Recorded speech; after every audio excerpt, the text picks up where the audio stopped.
Acer Plaza? 10-4 dispatcher, verify address. It's Acer Plaza. Repeat, Acer Plaza.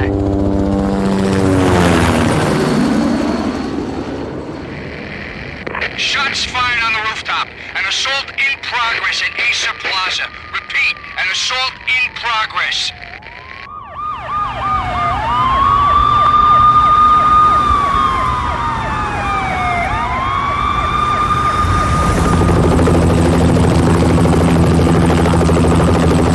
It's a war zone down here. 1085 dispatcher, need additional units. Additional units now. Officer in danger. Officer in danger. 10-5, please repeat. 10-5, all units, emergency. Officer in danger, Acer Plaza. Repeat, Acer Plaza, all units. They were all dead. The final gunshot was an exclamation mark to everything that had led to this point. I released my finger from the trigger, and then it was over. To make any kind of sense of it, I need to go back 3 years. Back to the night the Payne started.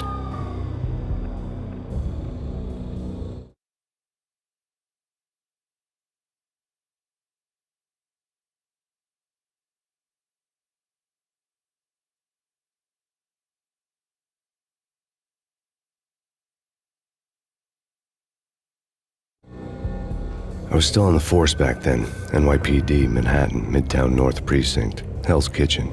So when are you coming to work for me, Detective Payne? You'd make me work undercover in some hellhole. Sorry, Alex. Michelle and the baby come first. See? My last smoke. It's bad for the baby. That's you, Max. A regular Boy Scout. See, Alex. Still on for poker Thursday night, right? Like taking candy from a baby. Life was good. The sun setting on a sweet summer's day, the smell of freshly mowed lawns, the sounds of children playing, a house across the river on the Jersey side, beautiful wife and a baby girl. The American dream come true. Honey, I'm home. But dreams have a nasty habit of going bad when you're not looking. The sun went down with practiced bravado. Twilight crawled across the sky, laden with foreboding.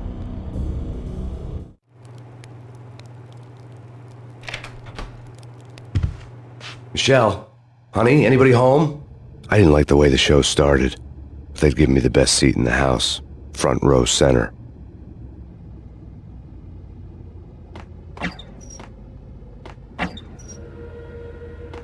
What the hell?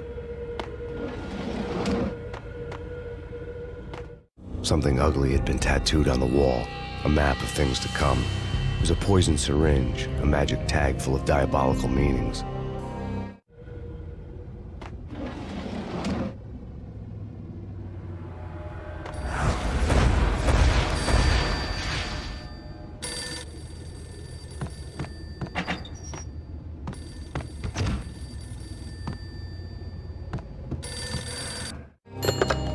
Listen, someone's broken into my house. Call 911. Is this the Payne residence?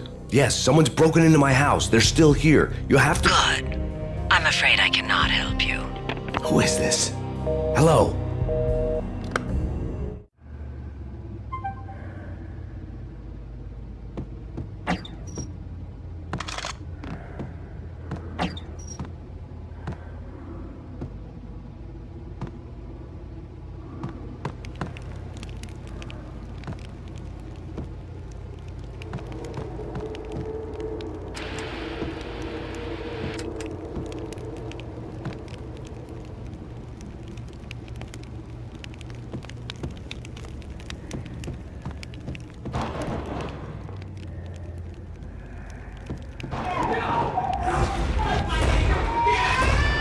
Michelle!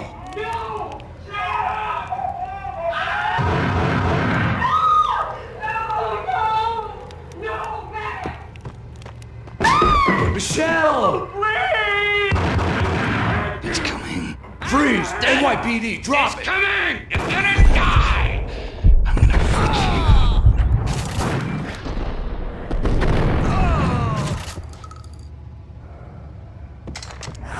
you. No. No, please, God, no.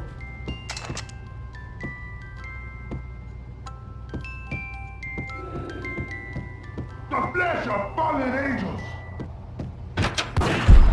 It's coming!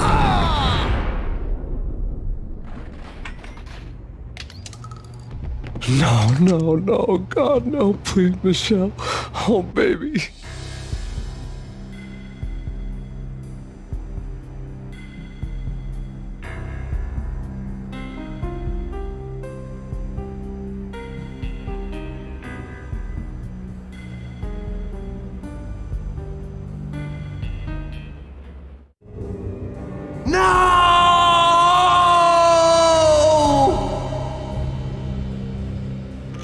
That was 3 years ago.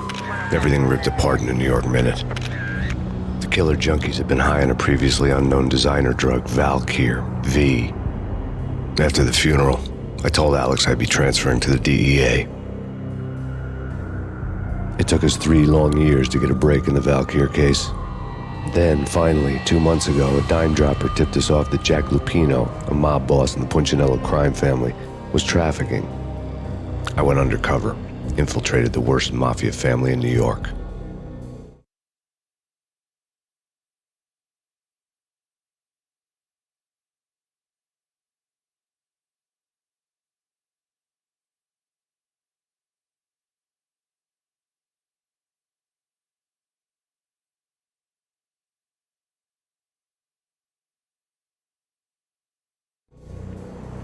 I came in from the cold and the dark. Outside the city was a cruel monster. I've been slowly working my way from the small time to the big fish, trying to get to the source of the drug. Alex and BB were my only contacts in the DEA, the only ones in this decrepit city who knew I was down here. BB here. Something urgent has come up with Jack Lupino. You need to meet with Alex immediately at the Roscoe Street station. I hadn't had a face-to-face with Alex since I'd gone undercover. Outside, the mercury was falling fast. It was colder than the devil's heart, raining ice pitchforks as if the heavens were ready to fall. Everyone was running for shelter like there was no tomorrow. It didn't get any better when I got to the subway. The feeling hit me like a point-blank shot straight in the face. Something was not right about this. My Beretta stirred nervously under my coat, but the train doors had already shut behind me, and I was in for the ride. Next stop, Roscoe Street Station, and Alex.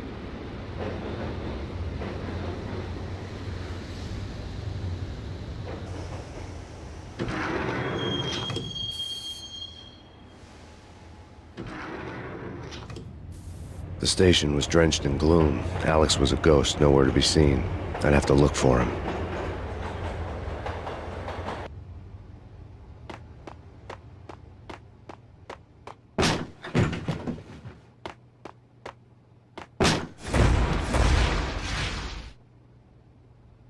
Death was in the air at Roscoe Street. I'd have to find Alex fast.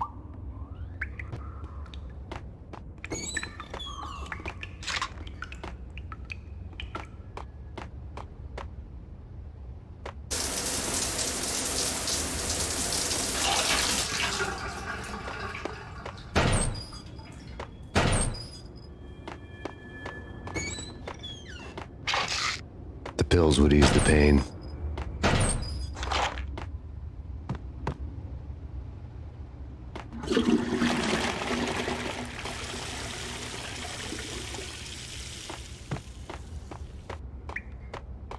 Wasn't Jake supposed to take care of this? He and Mickey are having too much fun taking care of the cop up there. What's the plan?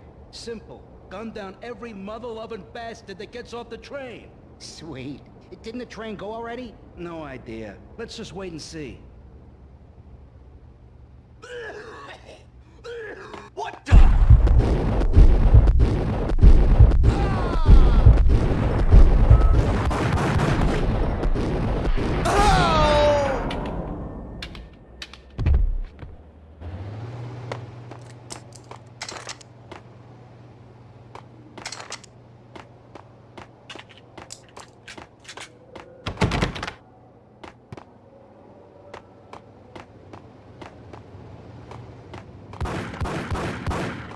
Yeah, he's dead all right. Hey, it's me you're talking to.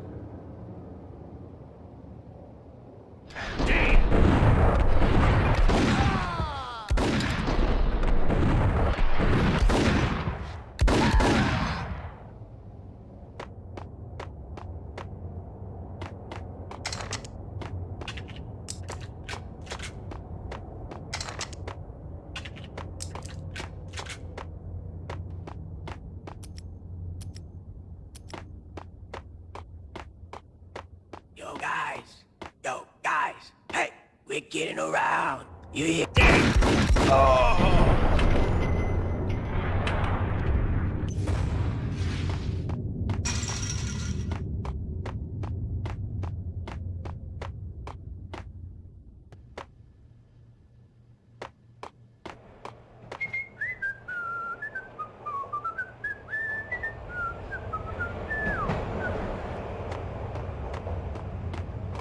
Hey!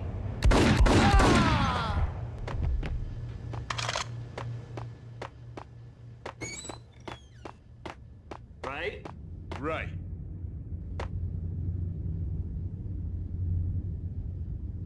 Hey,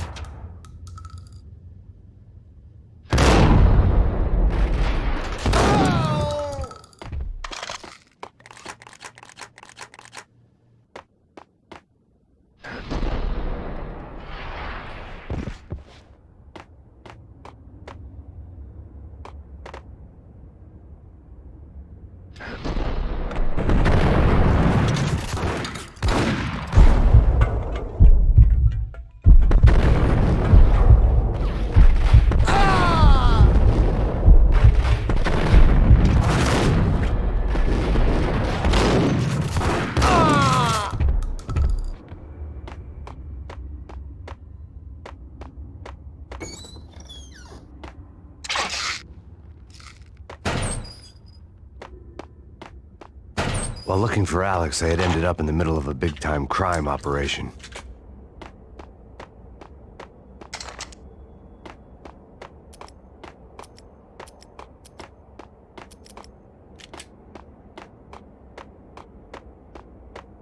hitting Roscoe Bank ain't exactly keeping low profile. The riskiest heist ever, huh? But hell, the payoff makes it worth it.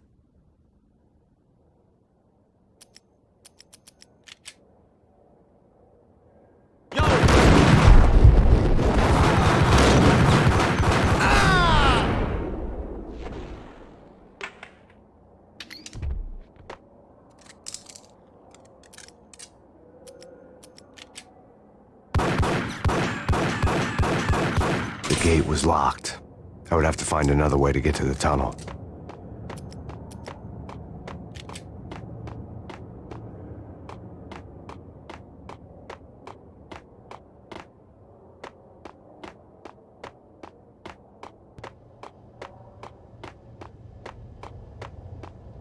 Kiss it goodbye.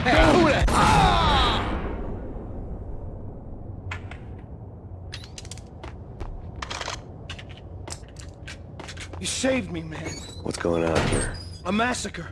These armed thugs just appeared from nowhere. We need to get help. I can make the call from the control room one floor up. Can you take me there? Sure, sounds good. Follow me.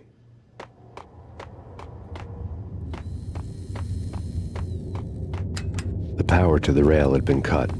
I'd have to get it back on to get the train moving.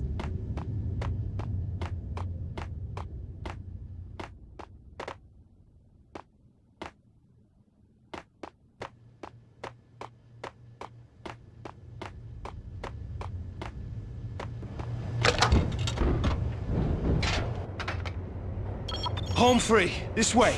What the hell?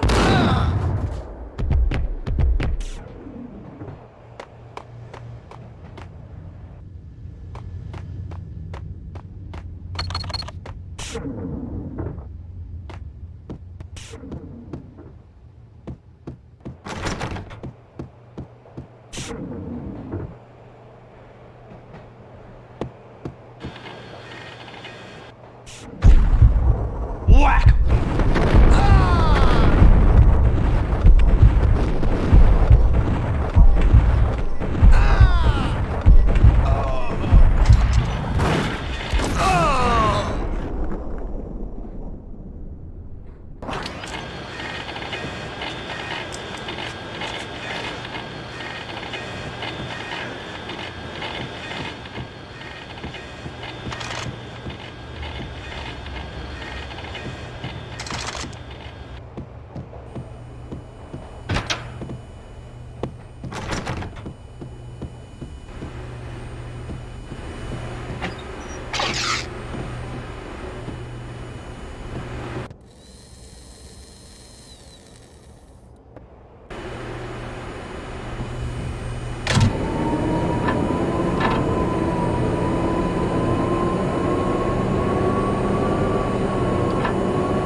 The train lit up like a Christmas tree. The power was back on.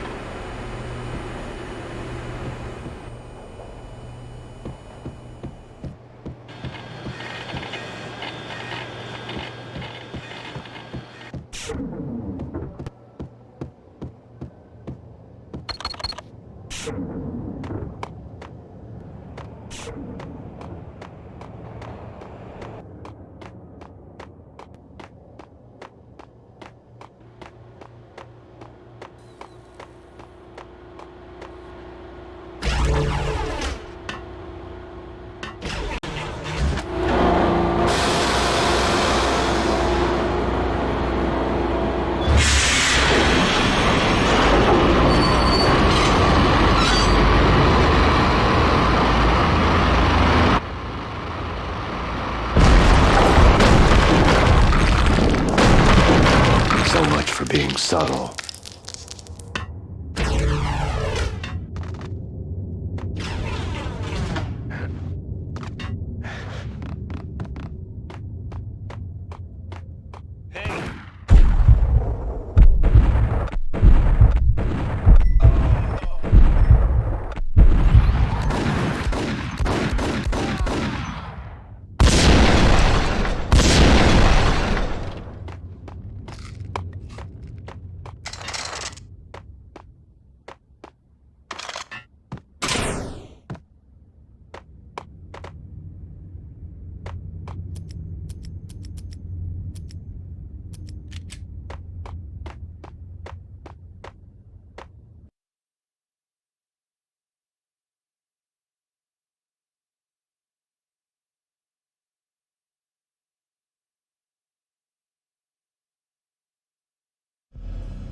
The rusty door led to an abandoned part of the station, closed off since the early 40s.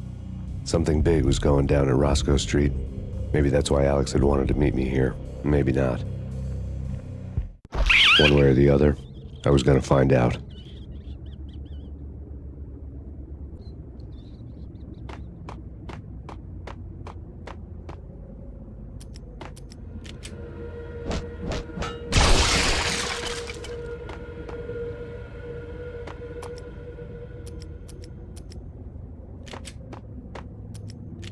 Did you hear something? Nah, take it easy.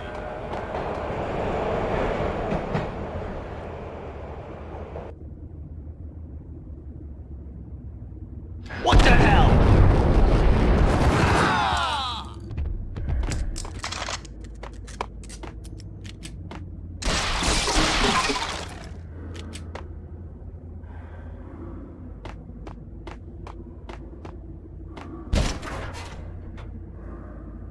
Hold it!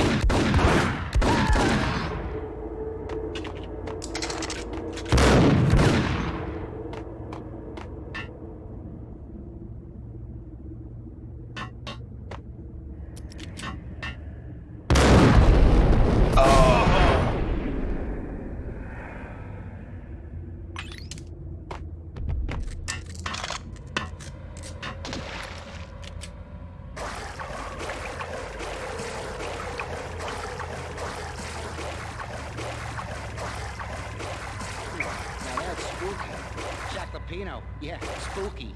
But also, it's like the failure count is rising. I wouldn't joke about it if I was you. Yeah? The station's not secured. Someone decided to play hero upstairs. That's all we need.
Hold on here.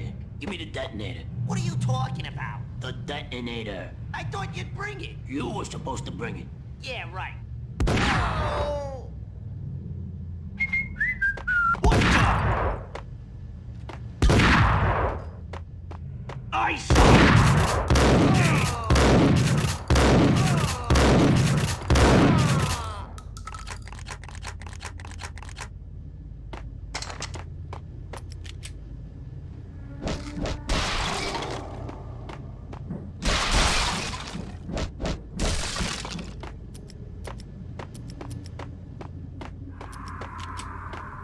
The door had been welded shut ages ago, and the bomb was missing a detonator.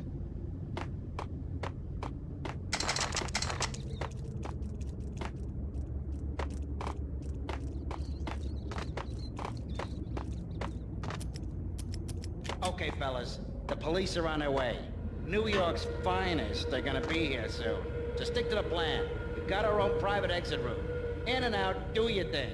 Wham bam, thank you, ma'am. Get it!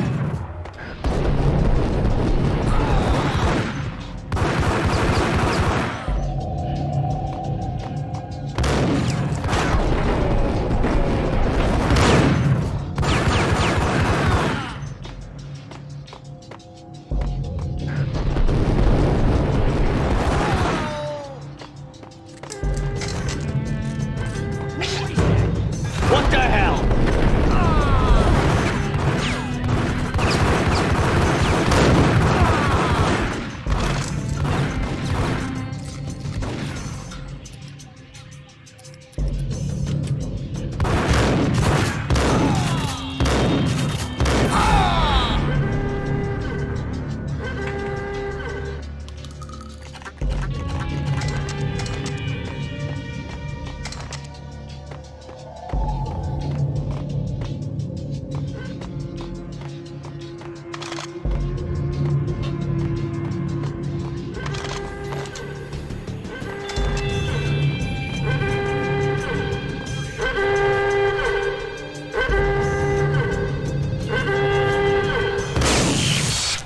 Thank you.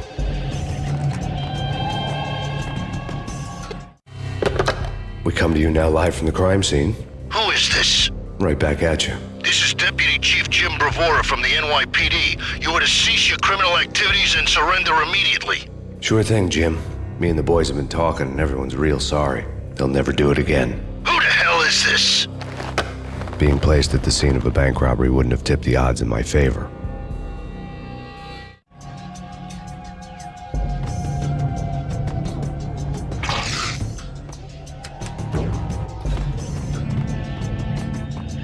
The bank robber's score lay on the table.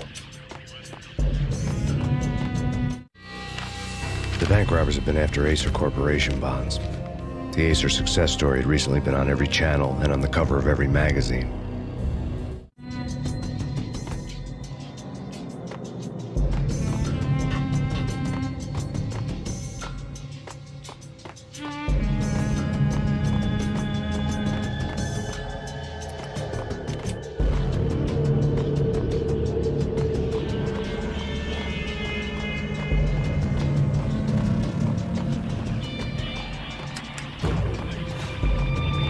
The bank robbers had left their tools on the table.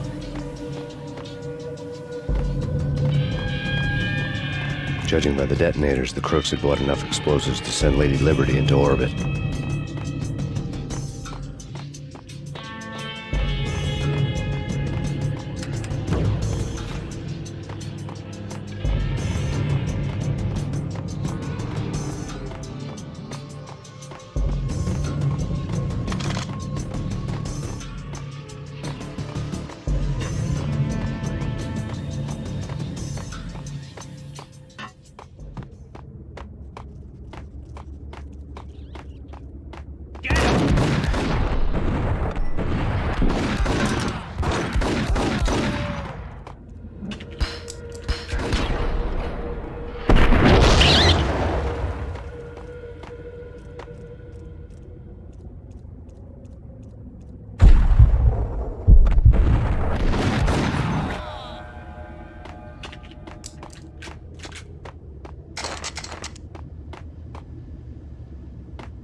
Jesus, you almost gave me a heart attack. I nearly shot you. Alex, I'm glad to see you. What the hell's going on? There are more corpses here than at the city morgue.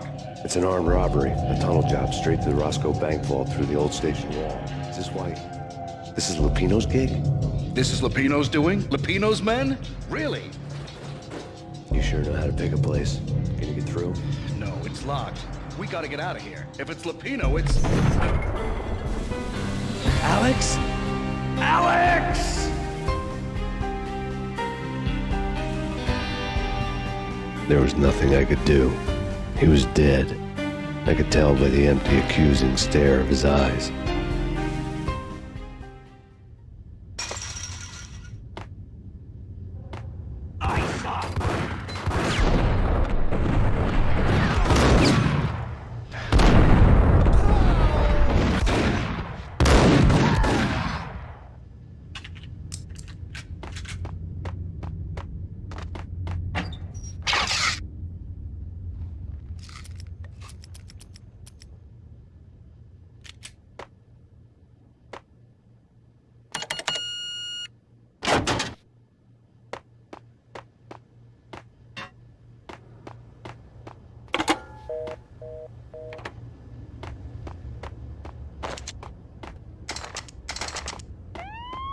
Let's get the hell out of here! We'll be fine. Just take it easy. I'm allergic to sirens. We gotta get moving. Shut up, okay?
Alex had kept me relatively sane for the past 3 years. Now I didn't know how I felt. Somehow he had stumbled upon something big and ended up stepping on Jack Lupino's toes.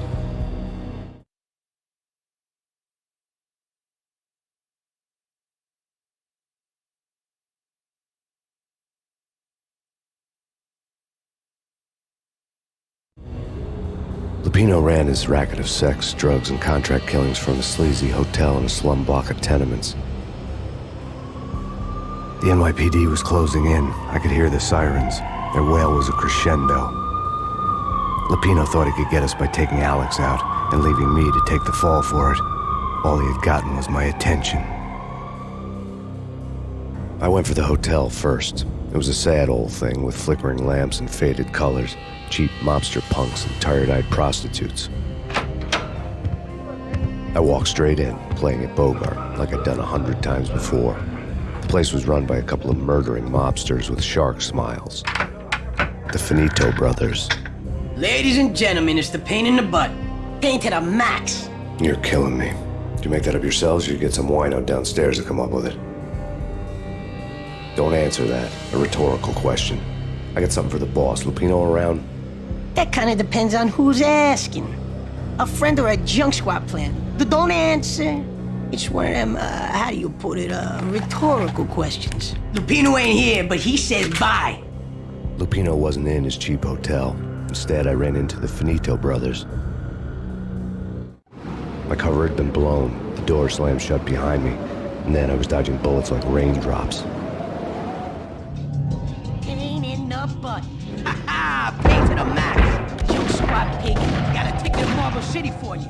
eat first and lying down. Bring it in.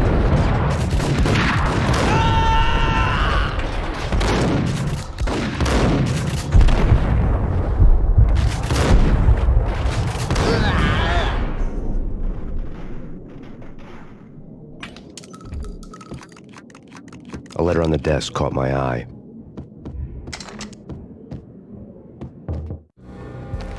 I had met Lupino only once. The gangster ran all his rackets through his right-hand man, Vinny Gagniti. Gagniti was a high-strung whiner on the verge of breaking apart, like an overamped Energizer bunny. He had the brains to run the business, but he lacked the balls, always falling short, taking his frustration out on underage addicts and call girls. The V deal goes down at your hotel. Jack's exact words, quote, "Vinny, you're in charge of this one," unquote. Rico Muerte's coming to see it through. Anything goes wrong and everybody's gonna get dead, goes double for you. Treat this guy real good. Anything he wants, you give him. Don't screw this up or you're finito, finitos. A V deal meant added security, locked doors, and lots of nervous thugs with itchy trigger fingers. I'd seen nothing coming in, but that didn't mean it hadn't been there. Rico Muerte was a regular Kaiser Soze, a spook story told to keep the apes in line. 313. The Finitos had scribbled Muerte's room number on the note's margin. Bosses! Everything all right? Bosses! Joey! Vigilio! You all right in there? They're not answering. Call the others. Tell them to come quick. Okay, but we can't wait for them. We gotta go in now. Bosses! We're coming in! There he is!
In his press conference today, the mayor stated that Valkyr represents a clear danger to New York and called for drastic actions to eliminate the problem.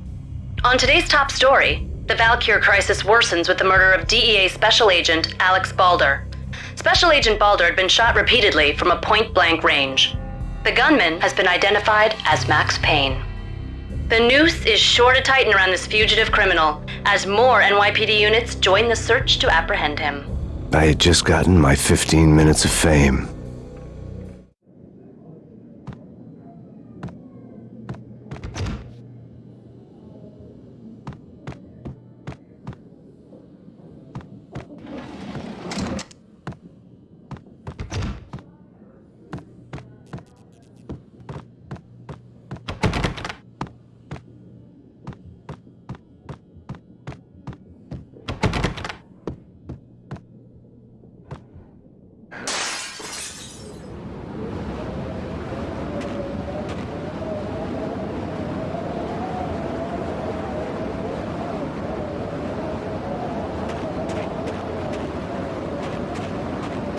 Something's wrong with the bosses. Payne's there and they're not answering.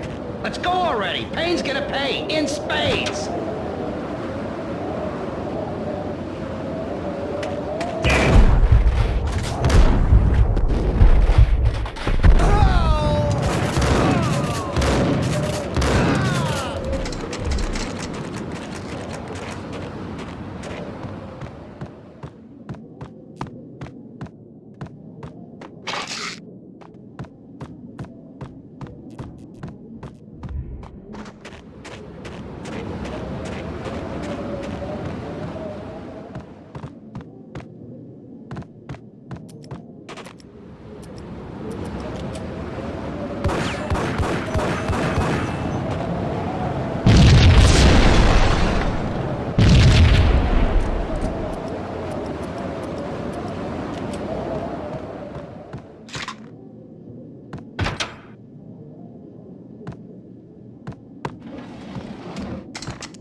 Hold it!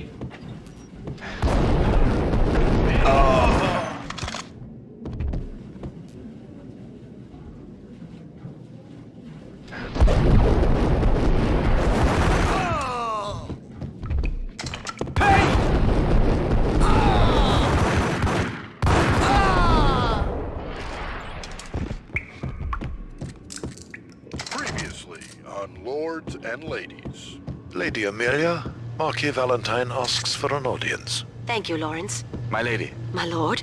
And now, an all-new episode of Lords and Ladies, brought to you in part by Acer Corporation.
Lady Amelia, so tragic.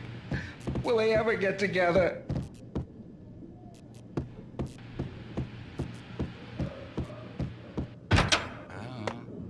V-head junkies could go off without a warning. I had to be careful. What? Oh, man. Messy inside. Inside. I think I died. I think I'm dead. It's coming. It's coming. It's Payne!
Piece of crap! Oh, careful, it might kick back. Killer vending machine. You talking to me? Tough guy, scared. Whack!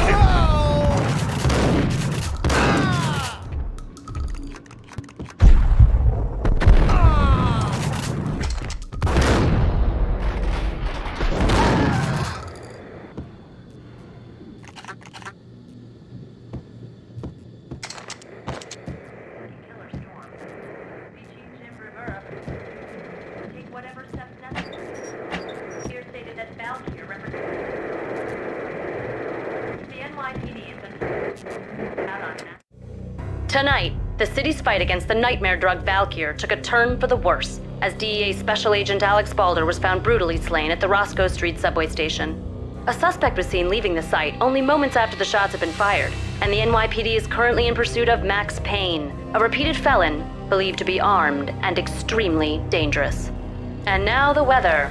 The worst winter storm in recorded history continues to pound the city.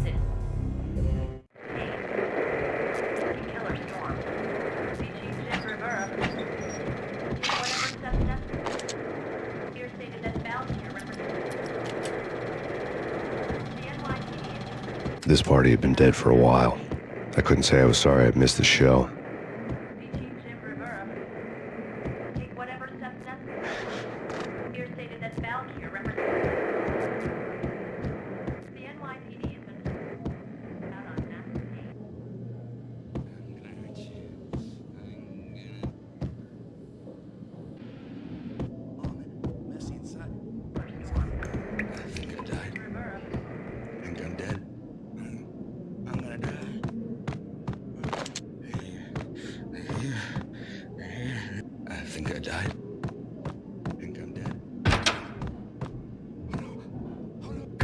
down!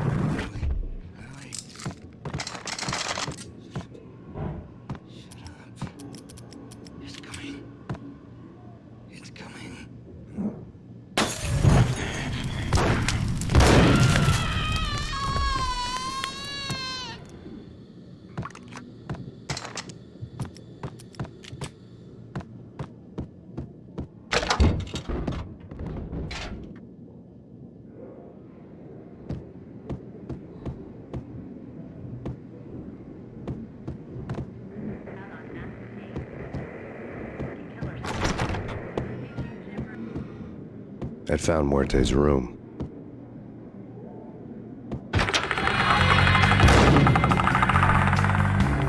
Muerte had received a letter.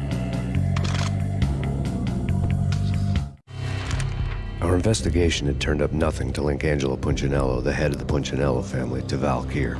All tracks had ended with Jack Lupino. The letter in Muerte's room was signed by the Don himself. It was the first hint that the Kingpin knew what was brewing inside his syndicate.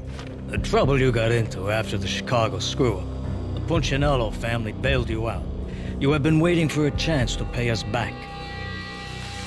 One of our trusted boys has a monkey the size of King Kong on his back. And we need your special skills for backup on a major deal.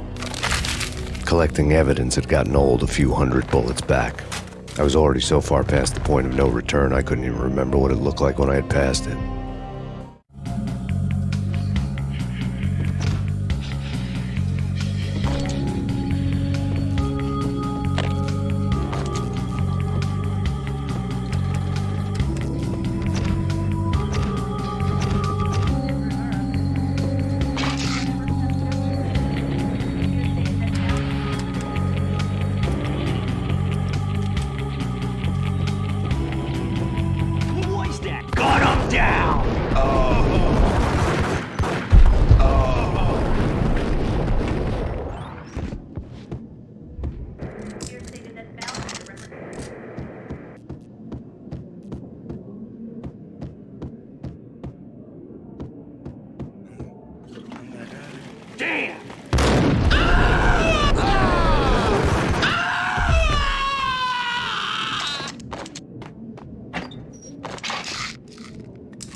I didn't want to know what had happened here. It was not a pretty sight.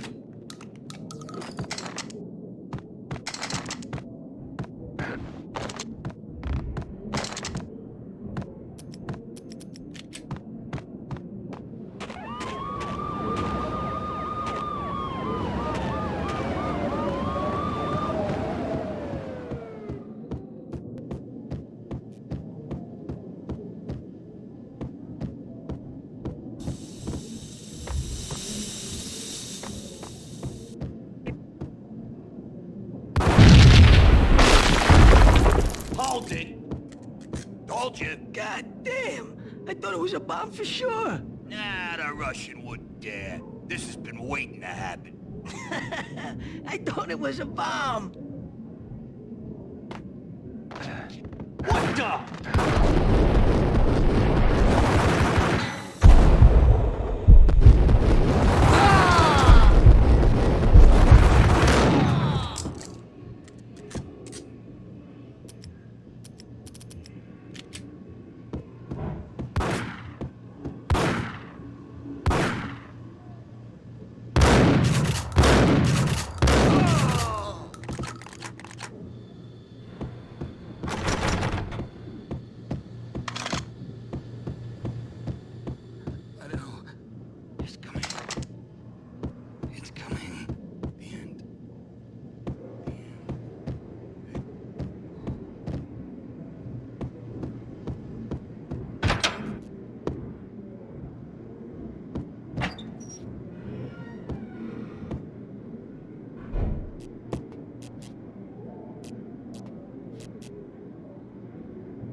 A hooker had left her diary on the table.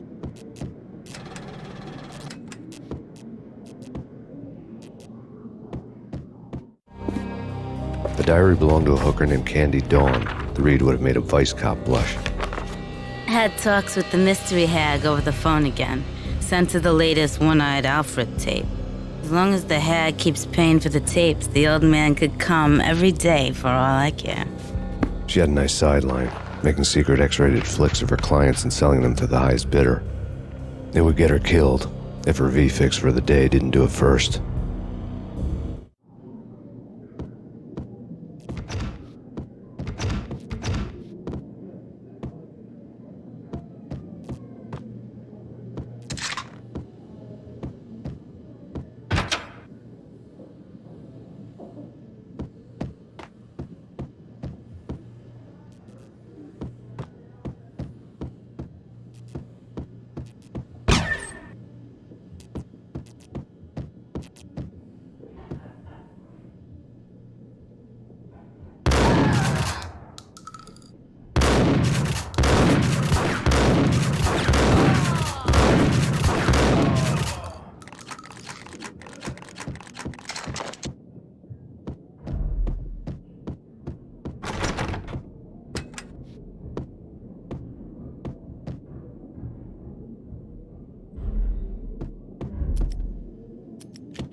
The old service elevator rumbled down to the bowels of Jack Lupino's hotel.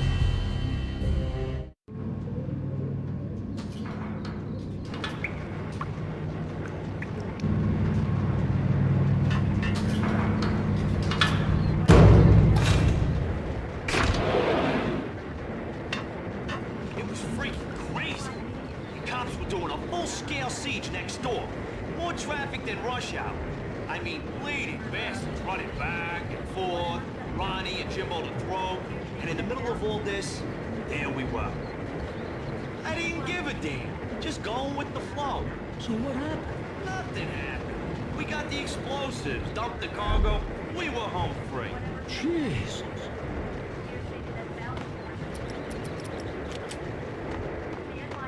Ice 'em.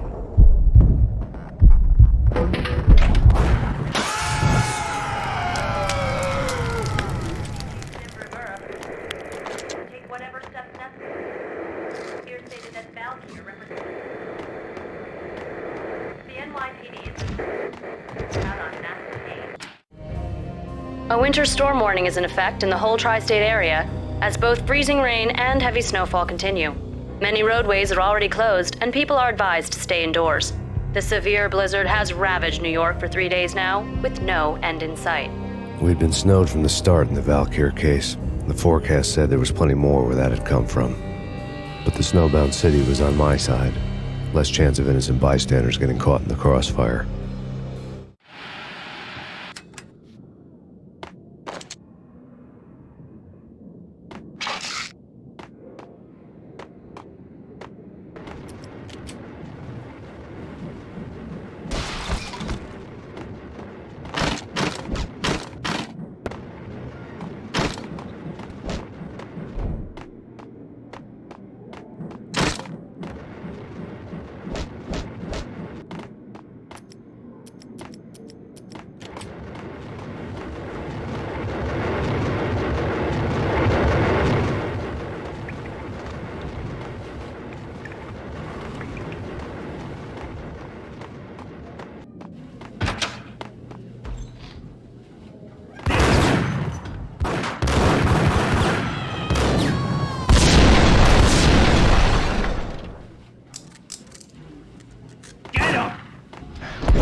Hey!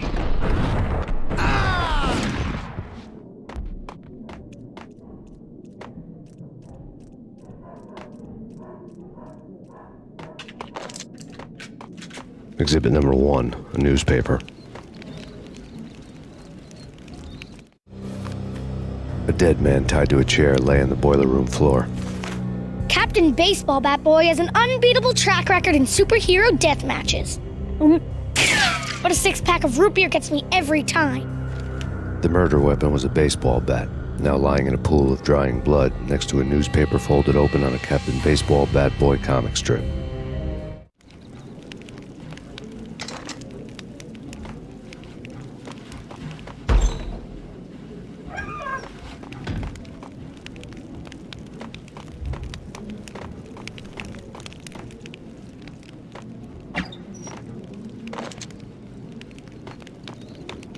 Take vampire movies. Why are they always set in L.A. or Mexico? They can't even get a tan.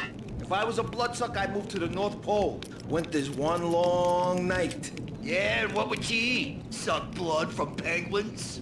Nah, Eskimos, man, Eskimos.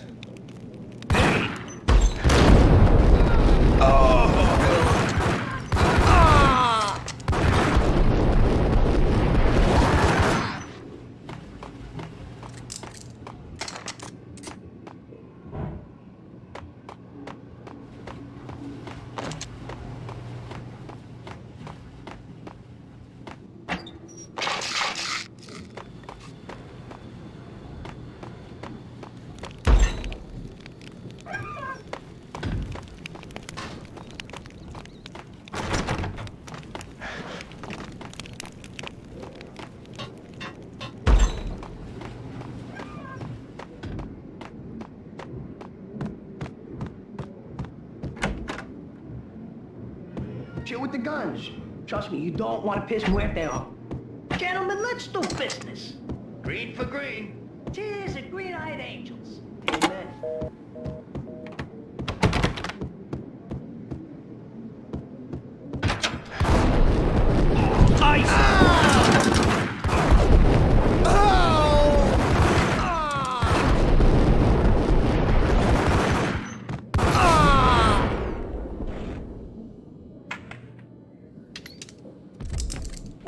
A lifetime ago, this would have gone down as a narcotics arrest. The transparent cylinders glowed green, full of Valkyr.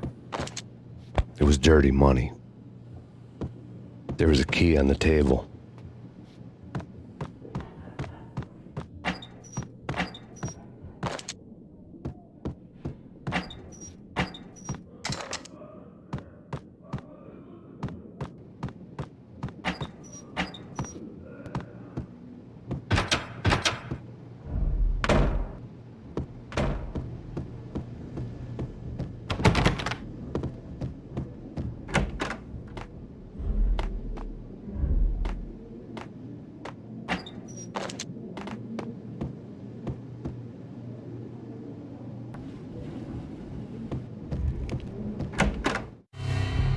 Two mad dog killers, ready to murder each other.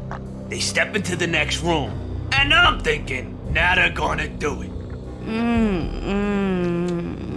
But no. They sit down in front of a TV and solve their differences with the Kung Fu fighting video game. I tell you, Candy, I was so depressed, I strangled them both with the video game cables. Oh, Rico, you're so bad. I am, ain't I? Rico Muerte, big-time hustler. Who the hell? It's that cop. Muerte went for his gun. Do something. It's Payne.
The antique switchboard was still in use. There was an old telephone switchboard in the back room of the reception area, the kind that made phone tapping child's play. It wasn't hard to picture a fat pimp sweating with headphones on, listening to his hookers talk dirty and fake orgasms over a web of party lines, the blood veins of New York. Right now, there was a different set of moans and groans going on. Boss, Corneli, it's Max Payne. He came, started capping us. He killed... Are you freaking kidding me? He's just one lousy cop. You better be freaking kidding me. Whack him. What's the freaking problem? Hello? Answer me. Hello? The word was out. A deadly virus released into the city's corrupt circulatory system. Something wicked this way comes. Max Payne at large.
Turn around, walk away, blow town.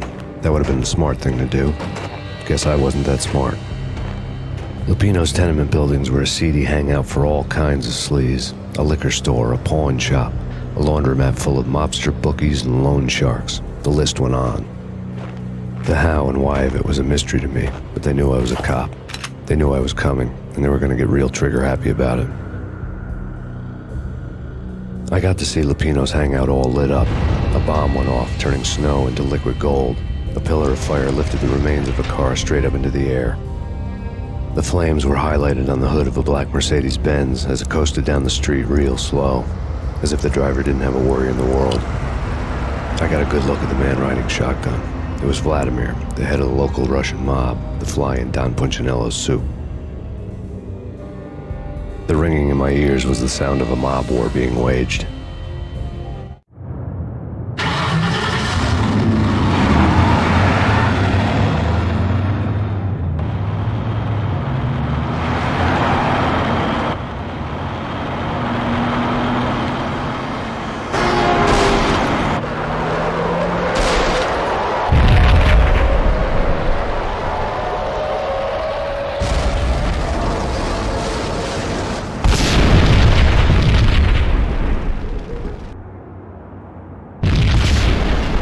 Exploded inside the closest slum building. It was a lucky break. The goons inside were spooked, but luck always came with a price tag. More bombs could still be ticking inside, and the cops would already be on their way. Jack Lupino's suite was on the top floor. At least it used to be, before the explosive makeover.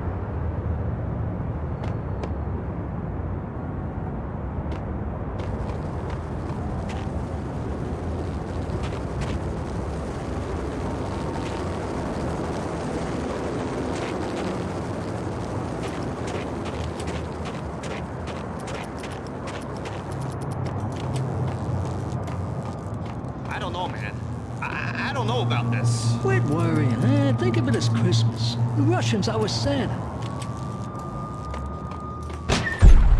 What the?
The headlines were a depressing read. The headlines were screaming bloody murder. The storm was a screaming duet with the approaching prowl car sirens. It was all a scream when you were down for the count and wanted for murder.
The whole building was rigged with explosives.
A beaten-up phone in the entrance hall was ringing.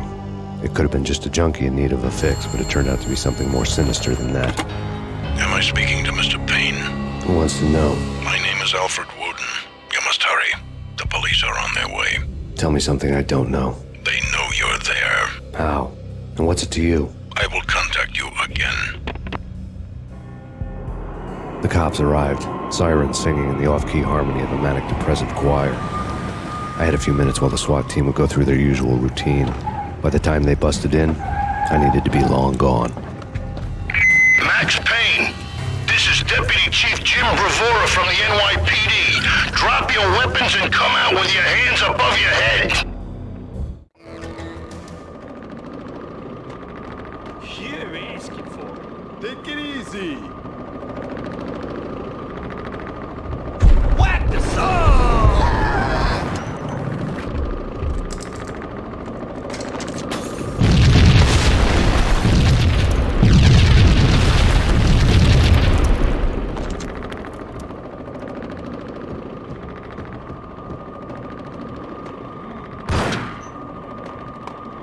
Someone had left a letter on the counter. Suddenly it all made sense. The bombs, the Russian mob boss making an appearance in person.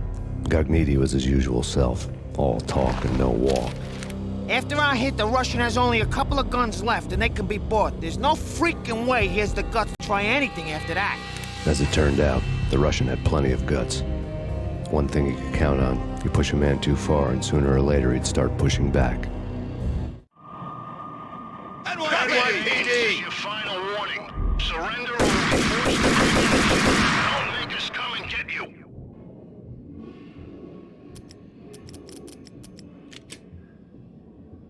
Drop it!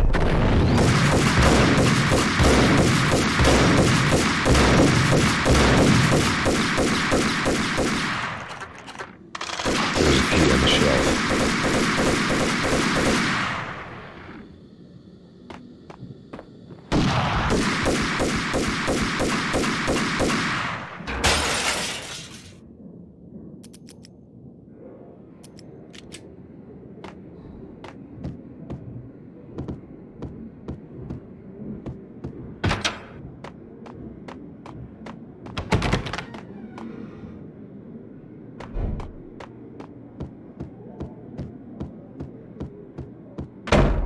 Hold it!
The bombs had destroyed all the stairs up to Lupino's office. The alternate route led there by way of adjoining rooftops.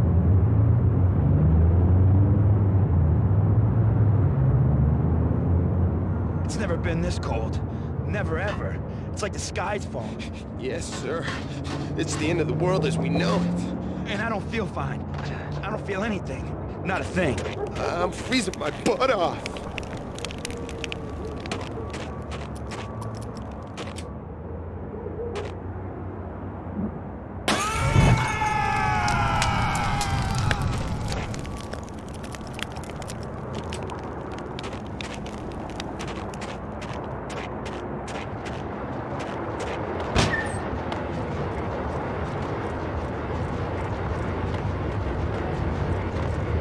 To get to the roof, I'd need to get to the elevator through the locked door up ahead.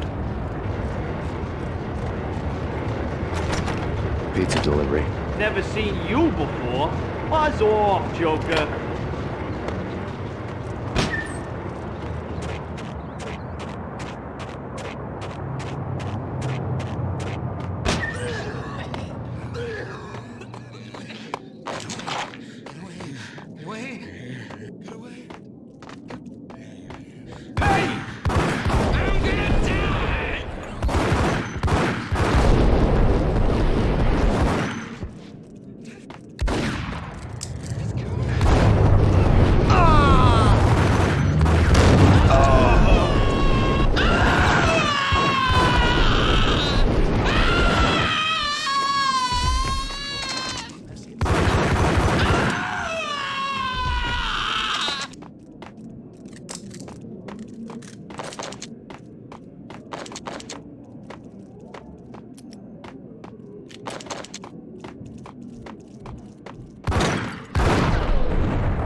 What the?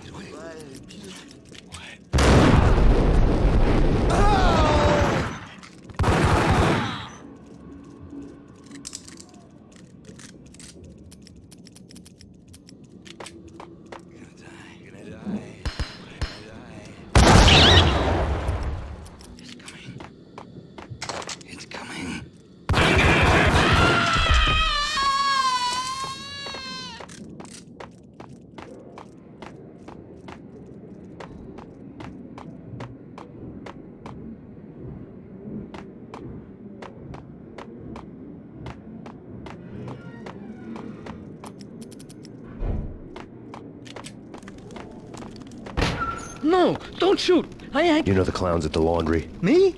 No. You're no good to me then. What? No, the laundry, yeah. I know him, yeah. Get me in there. Okay.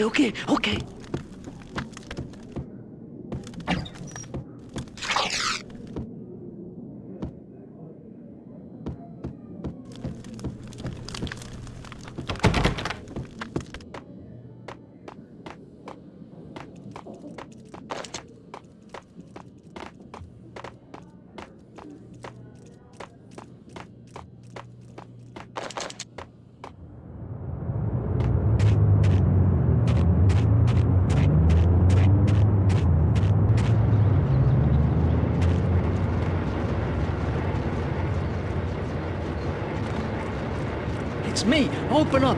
Let me in, quick. Not so fast. The password. John Woo. Come on. Okay, John Woo. All right. Come right in. It's a trap! It's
Thank you.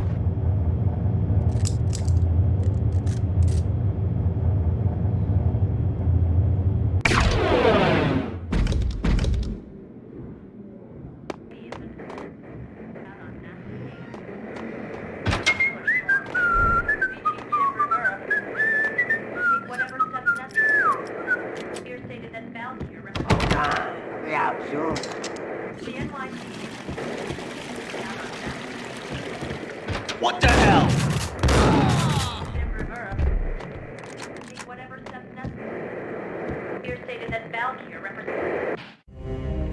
New York City is in crisis tonight, with reports of Valkyr-related gang war in the streets of the Bronx.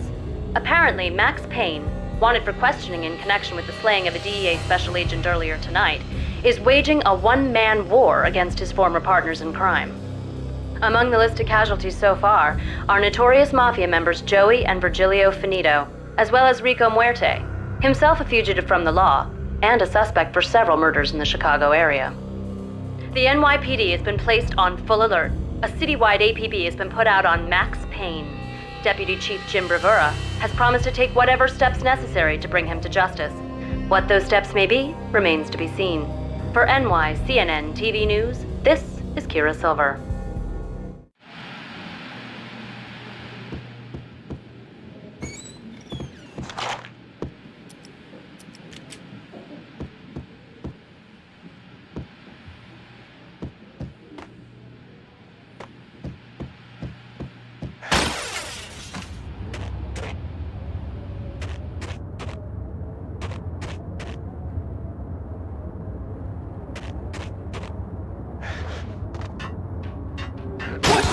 Address unknown.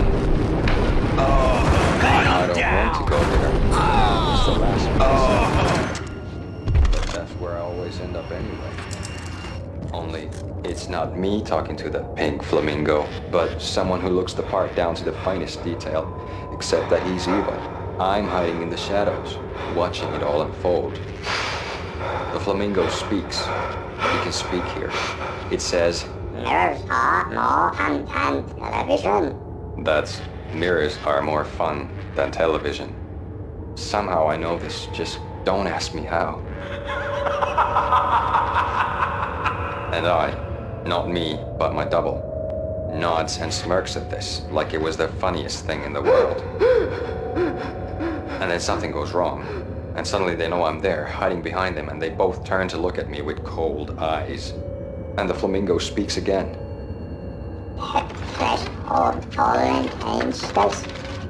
I have no idea what that means.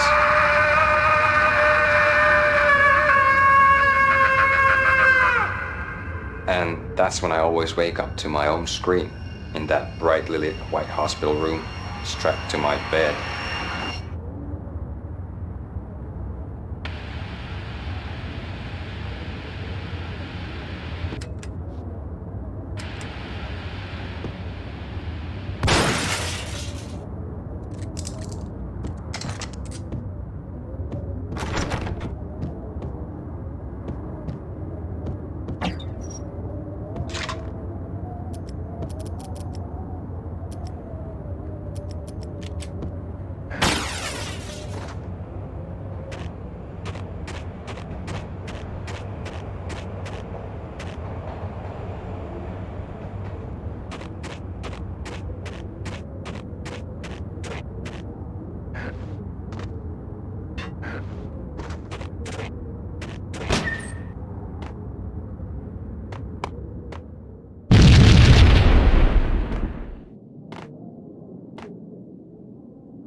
Blue or green? It's always red or blue in the movies. So, green? No, not the green.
What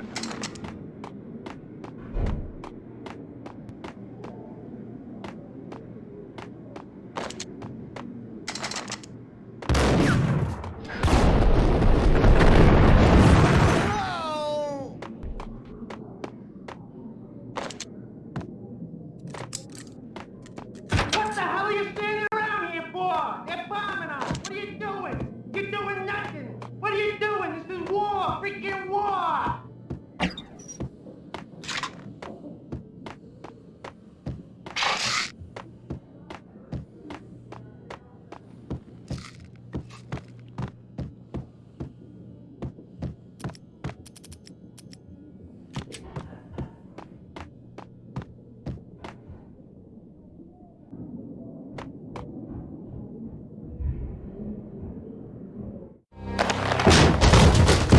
Vinny Gognitti, just the man I've been killing to see. Payne?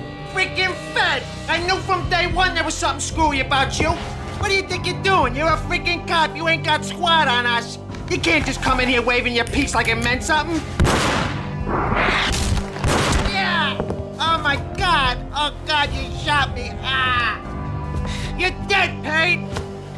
And what the hell are you waiting for, you apes? Kill him! Kill him! With pleasure, boss. Gognitti bailed. I made like Chow Yun Fat.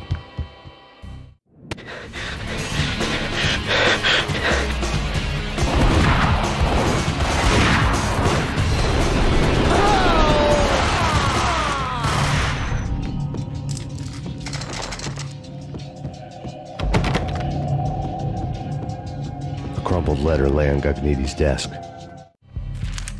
The letter was addressed to Don Punchinello, but Vinny had never had the nerve to finish it. Jack's gone voodoo. Just the other night, he shot Dino because he wanted to see what his brains looked like splattered on the wall.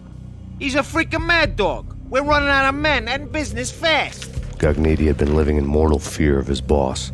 Jack Lupino was a psycho.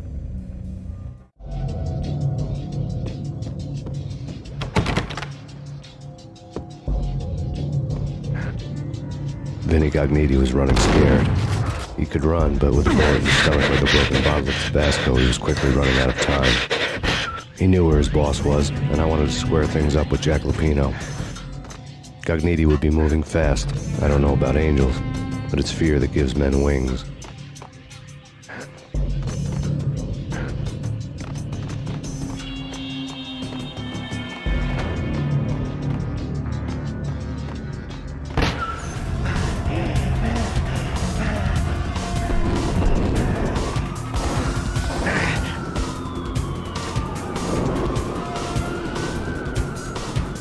Gognitti hitched a ride. To catch him, I'd have to follow his lead.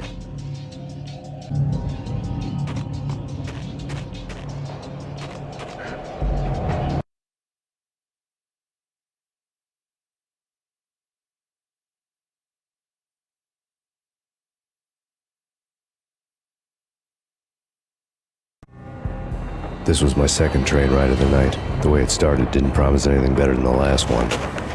Freezing wind tearing at my face like sandpaper and razors, ice hard and slick under my hands and feet. And somewhere in the background, the wail of sirens, the city howling after me. New York sped by in fast forward. Dark rooftop water towers and a dead forest of antennas and chimneys, all a blur. When the train he was riding slowed down, Gognitti made his move.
It's Payne! He's coming down the stairs! Shoot the bastard! Okay, boss, you got it. No problem. All right.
What the?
Ice!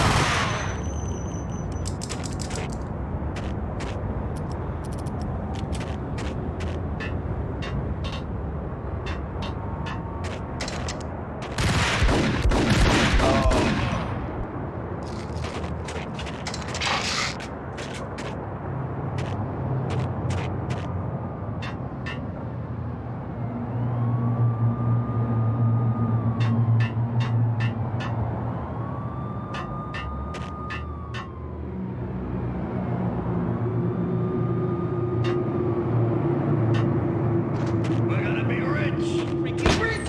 Even richer than that, wise guy. Freaking rich.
Max Payne has nowhere left to go. We are very close to capturing him. You'll get a full statement then. Right now, I've got better things to do, ma'am.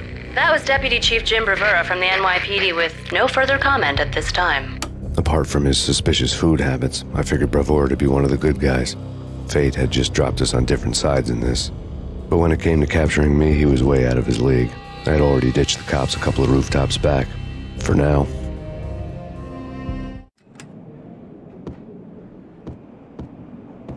He's coming! I can hear him! Ready? Keep your guns pointed at the door. Okay, this is it. Any moment now, Payne's gonna bust through that door with murder in his eye. It's either him or us. I, for one, is gonna pump the SOB so full of lead, they'll need a forklift to carry the coffin to the grave.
Open, goddammit! Payne! I'll kill you, you lousy freaking cop!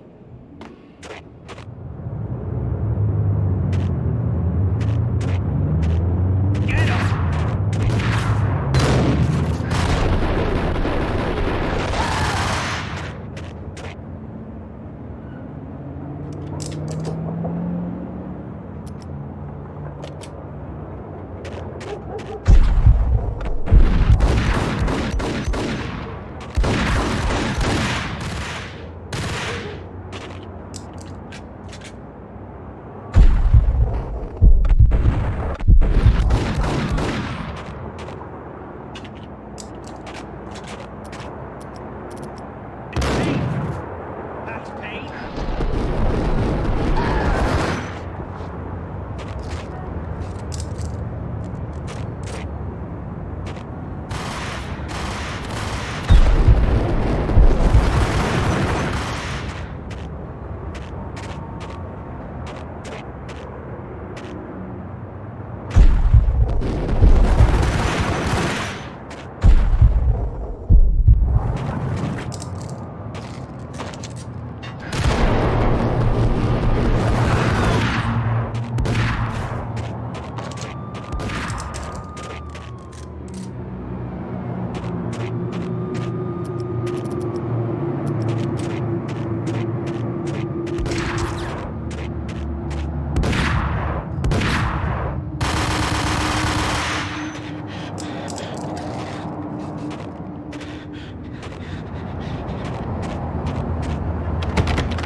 Gognitti ran out of steam in a dead-end alley with steam boiling out of the sewer grates like all the fires of hell were burning high beneath us.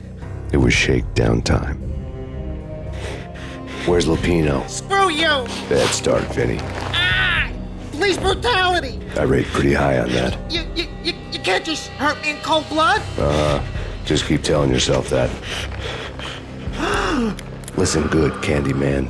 I'm not gonna be anybody's fall guy. I want to know where your boss is hiding. There was no glory in this. I hadn't asked for this crap. Trouble had come to me in big dark swarms. The good and the just were like gold dust in the city. I had no illusions. I was not one of them. I was no hero. Just me and the gun and the crook. My options had decreased to a singular course. I'll tell you, just don't hurt me no more. Lupino's at Ragnarok, the nightclub. Book me, take me, hold me to the freaking jail, just don't hurt me. Your rights will be read at your funeral.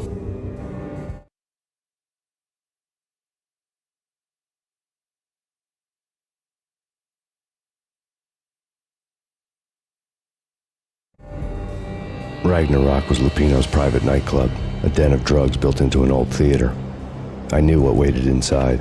V-head junkies ready to explode in random acts of senseless violence, and Lupino's goon squad, the worst stone-cold killers this side of hell. Ragnarok was as inviting as a headache, flickering and flashing to a machine gun beat. The belly of the nightclub was a gothic theme park that began with bondage games and led to the nasty stuff from there. As subtle with its dark message as a cop-killer bullet through the heart. Like father, like son, just like Jack Lupino.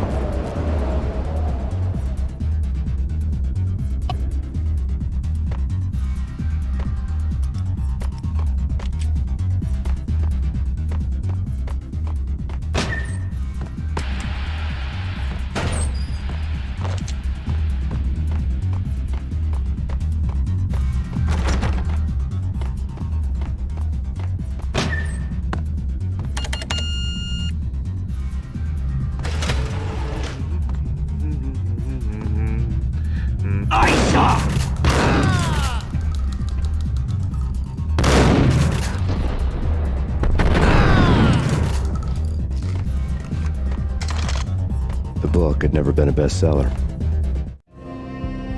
Given the setting, I was surprised to find that somebody had been passing time reading. The paperback was entitled The Age of Murder and Storm.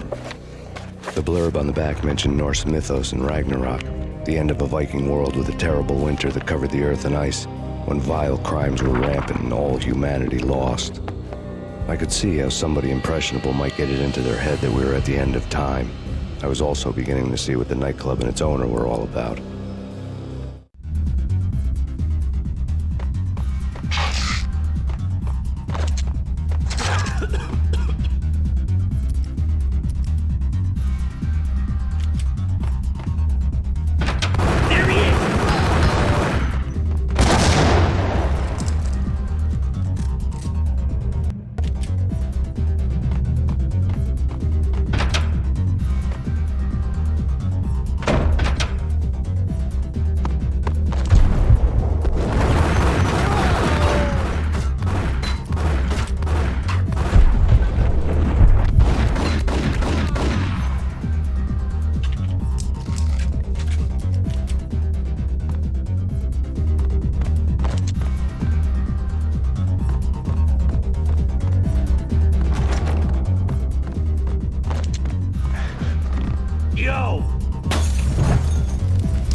Books on the occult had been piled on the table. The room was stacked with light reading, such as Necronomicon, Witchcraft, and Paradise Lost. Old exotic titles like Malleus Maleficarum and De Umbrarum Reini Novum Portis. Books with pentagrams on their covers, all dealing with the occult and the infernal, lying between stacks of horror videos and a couple of Ouija boards. The only thing I could take seriously was the thought of Lupino taking it seriously. He had been spending a lot of time getting intimate with the guy downstairs.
days now. Don't look at me. Hell no, I ain't got no death wish. I'm just saying it gives me the creeps, especially now. It's gone all quiet in there.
Hold it!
The backstage area led to Lupino's inner sanctum.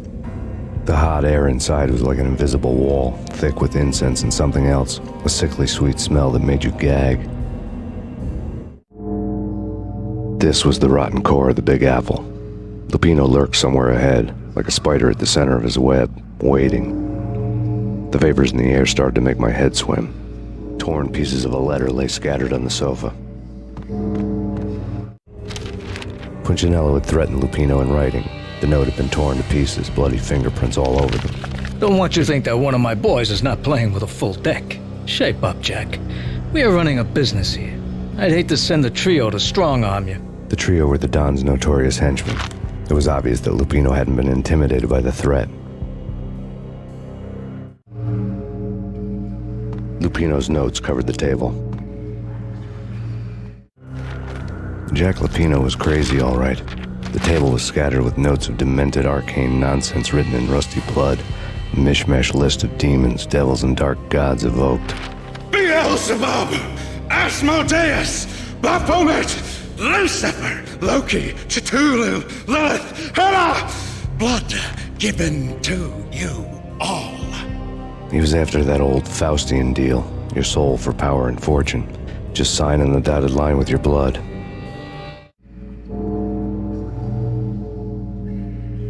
Lupino's notebook lay on the pedestal. Jack Lupino was crazy, all right. Mythic wolves, let loose to devour the sun and the moon. Lupino is the wolf.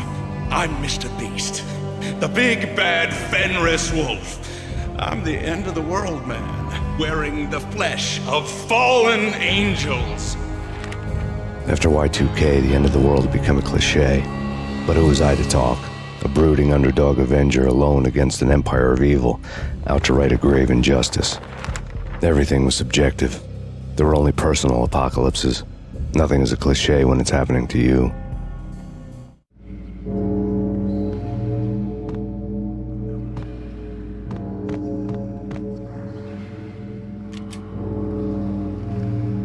The flesh of fallen angels! Come to me all! Astaroth, Beelzebub, Asmodeus, Baphomet, Lucifer, Loki, Satan, Cthulhu, Lilith, Hela! Blood to you all! Secrets living under the skin of reality. I've seen it. The corruption of flesh. Ow! I'm the wolf, yeah! I am the wolf! It's close. It's coming. You have come. A witness to the end of time. It's now! I will rise to her side! I don't need the words! I'm beyond the words!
What the?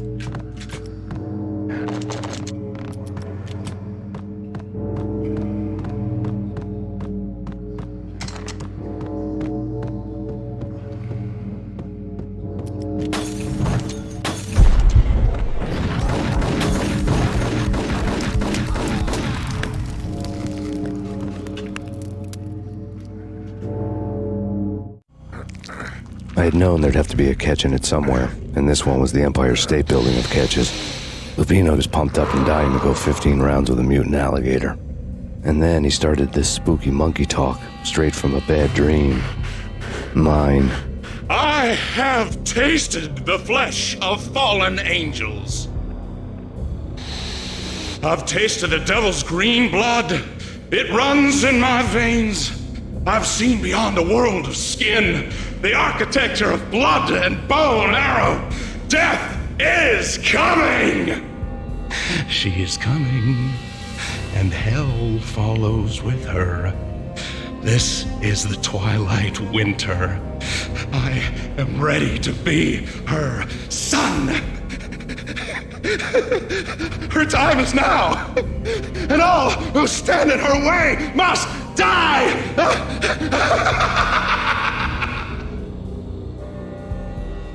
Die! You'll die! You'll die! Now! All die!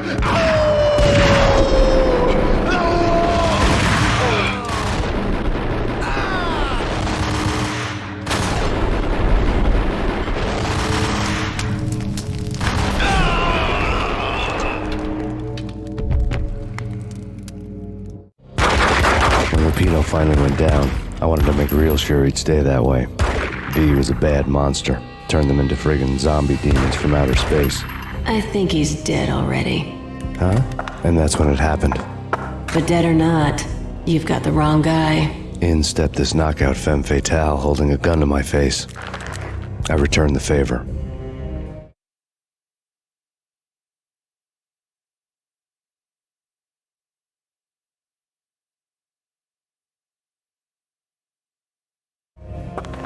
Lisa Punchinello. Lisa Punchinello was the Don's wife. Mona Sachs. Lisa's evil twin. Your safety's off, evil twin.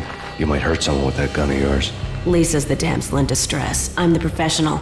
I'd blow you away without batting an eye. Sure, and you can check out my credentials splattered all over this joint. Jack couldn't have framed you. Not the state he was in. We're after the same slime bag. Angelo Punchinello's the one who murdered your friend and framed you with it. You know this for a fact. I've got my sources. I don't have a clue these days. I just shoot them as they come. Who put a contract on the Archfiend? This one's mine. I hate the guts of that sadistic wife-beater. Why not pool our bullets for this one? I thought you'd never ask. My finger was starting to twitch. How do you like your whiskey? I'm easy, as long as you don't try to slip me a Mickey. You're a real angel, Max. It was good stuff. Tasted sweet as honey going down. Nothing personal. Can't risk you going berserk and getting Lisa killed.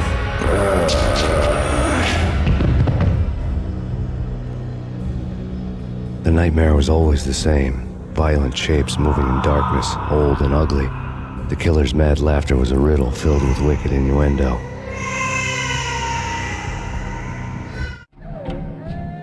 Somewhere, the baby was crying.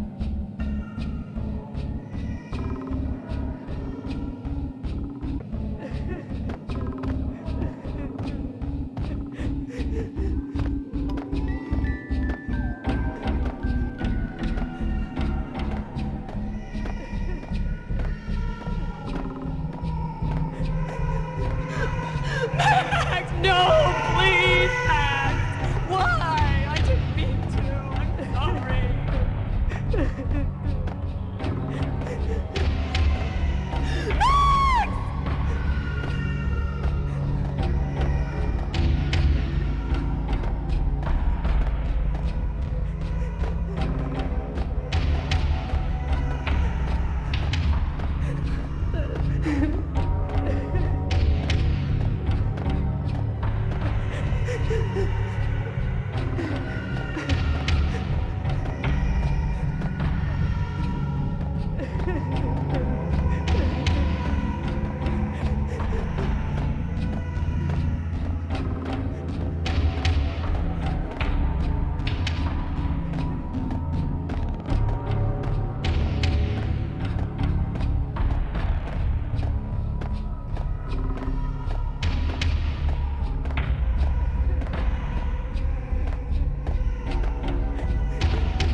Should have known it when we found you snoring next to Lupino's corpse. A comedian, huh? The pictures were filled with good old times. Alex and I had a few moments of glory between us. Crime-fighting comrades, the best in NYPD DEA collaborative team. Good-hearted macho bullshit like that. I would have given anything to have him here as my backup. No such luck. No luck at all. Michelle looked at me from the photo. The Payne family. Happiness captured in a Polaroid moment. I had thought it would last forever, till death do us part. I didn't want to think about it. As long as I didn't, it could never happen. But I had broken my own rule. The thought had already slipped in. Fear was rusty needles poking at my brain. Cold and scaly, it slithered down my chest.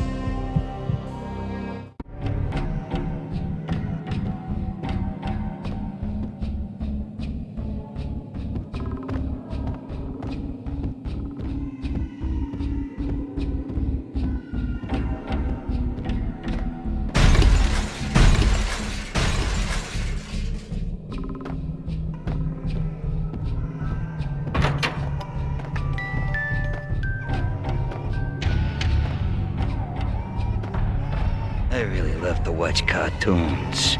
Captain Baseball Bat Boy is my favorite.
No, please, God, no.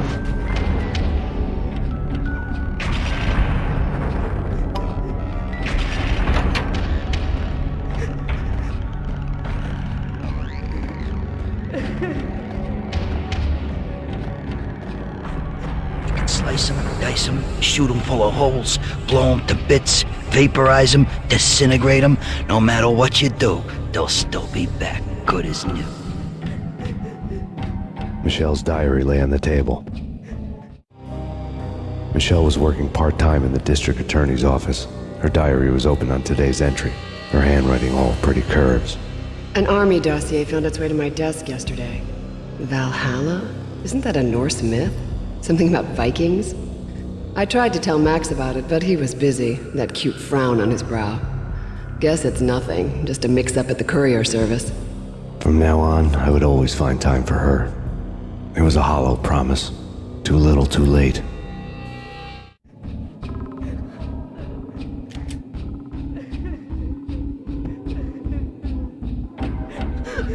Max, no, please, Max. Why? I didn't mean to. I'm sorry.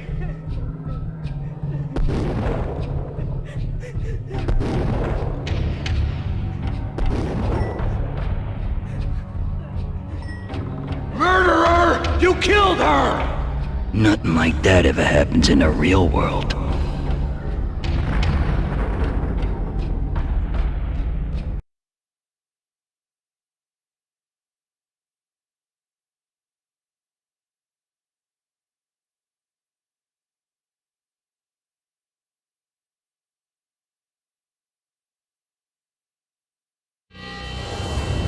I woke up in a bad dream. My head felt 2 sizes too small for my brain. Max Payne. I envy your name. And the killer was smiling. Pleased to meet you. I'm Frankie the Bat Niagara. Niagara, as in you cry a lot? He had a baseball bat and I was tied to a chair. Pissing him off was the smart thing to do.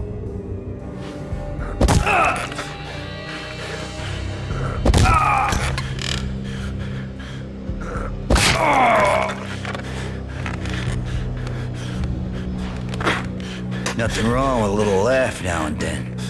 Take me, for example. I love to watch cartoons. Cartoon violence is a fascinating thing. Let's take a break. I need to take a leak and maybe grab a cold one at the bar. Don't worry. I'll be back to finish this off.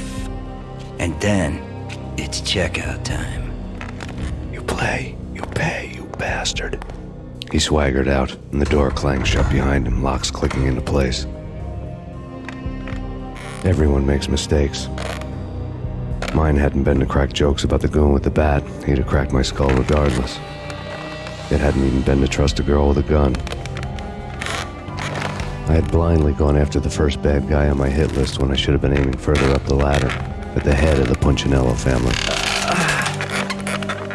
I couldn't bring myself to be pissed at Mona. Guess I had a soft spot for a pretty face.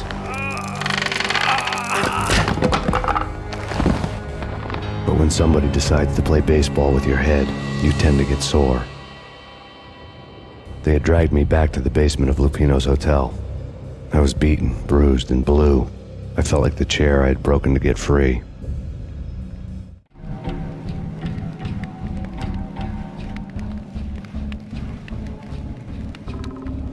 All I had was Niagara's bat, sticky with my own blood.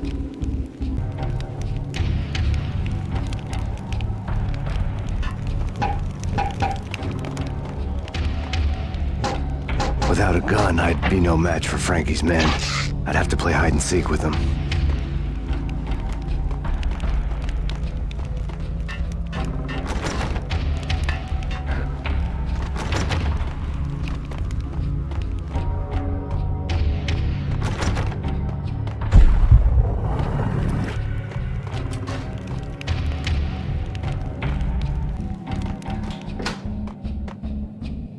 It's Frankie's turf.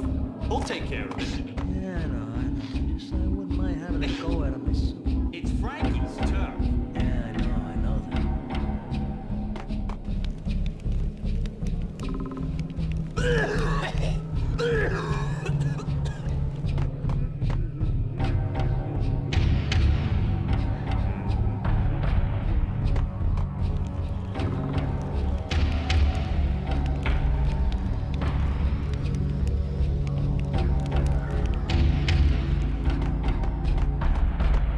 Hey, yeah.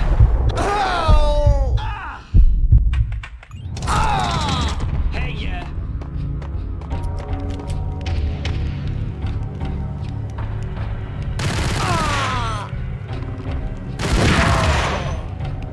It's Payne.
Another newspaper caption for a murder scene.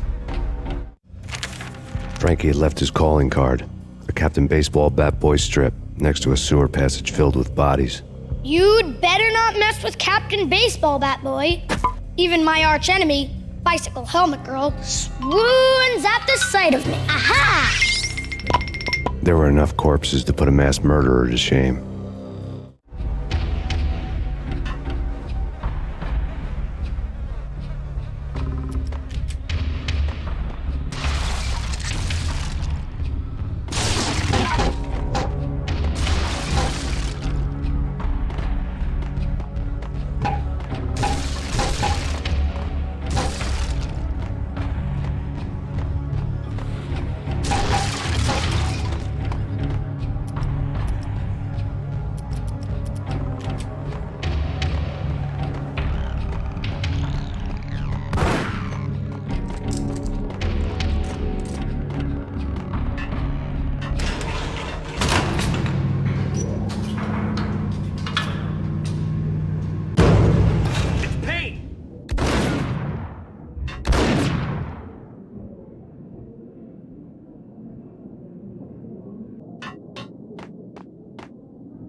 Things were fast going from bad to worse.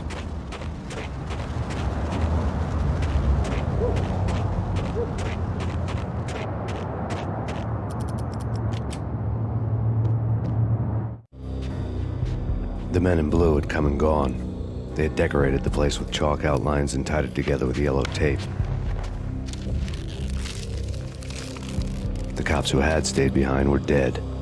Frankie, his boys, and I had the place all for ourselves.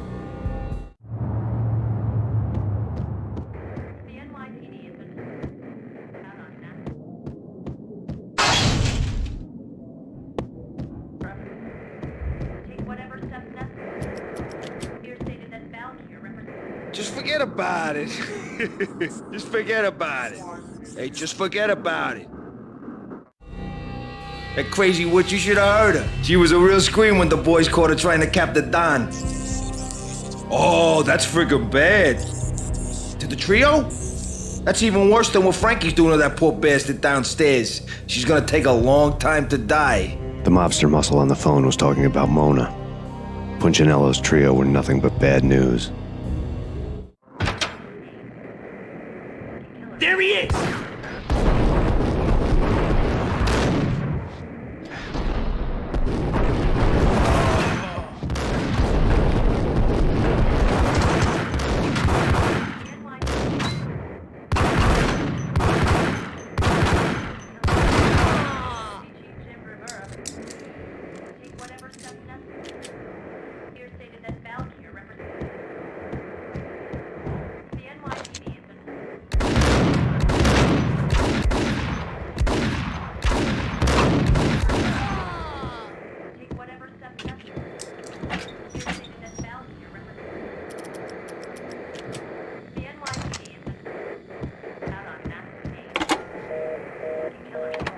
more evidence that Punchinello didn't like me much.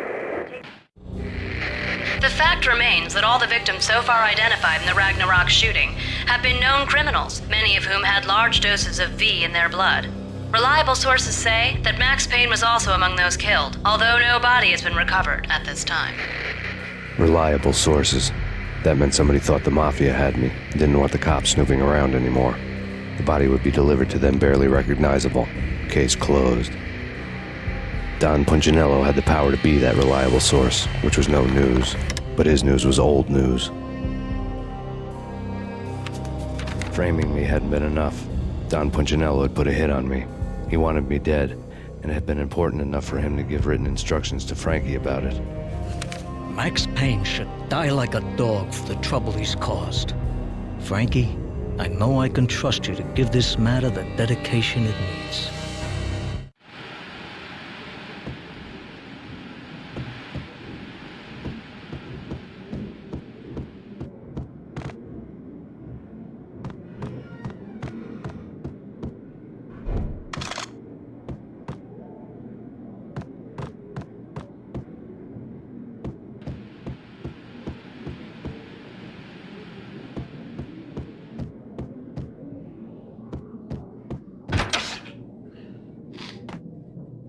Hold it!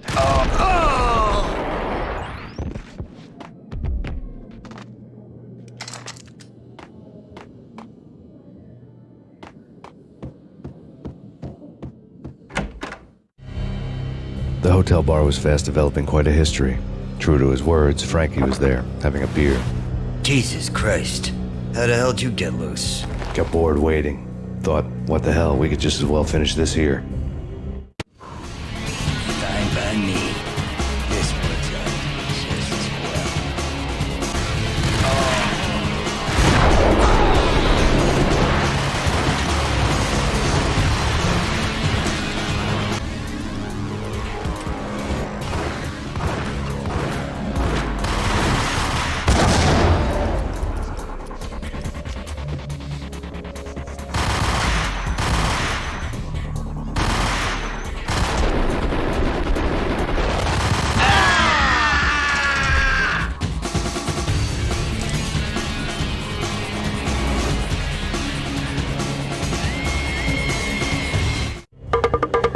Thank you. You've been a lovely audience. Had enough? I don't play with girls anyway. Unfair! I spotted the tail as soon as I left the hotel. A big black Mercedes. I'd seen the car before. That time it had heralded impressive explosions. Vladimir was back. Bang. You're dead, Max Payne. I might have laughed if I remembered how. What's this supposed to be? Cops and robbers? Look, you want something with me? Get in line. Peace, man. Relax. You know you are a real news item, armed and dangerous. I am going to make you an offer you can't refuse. I've always wanted to say that. It's a bum rap. I've been framed. That's a moot point. Whatever you did or did not do, I'm sure you had good reason for doing it. Want to hear me out? I'm listening.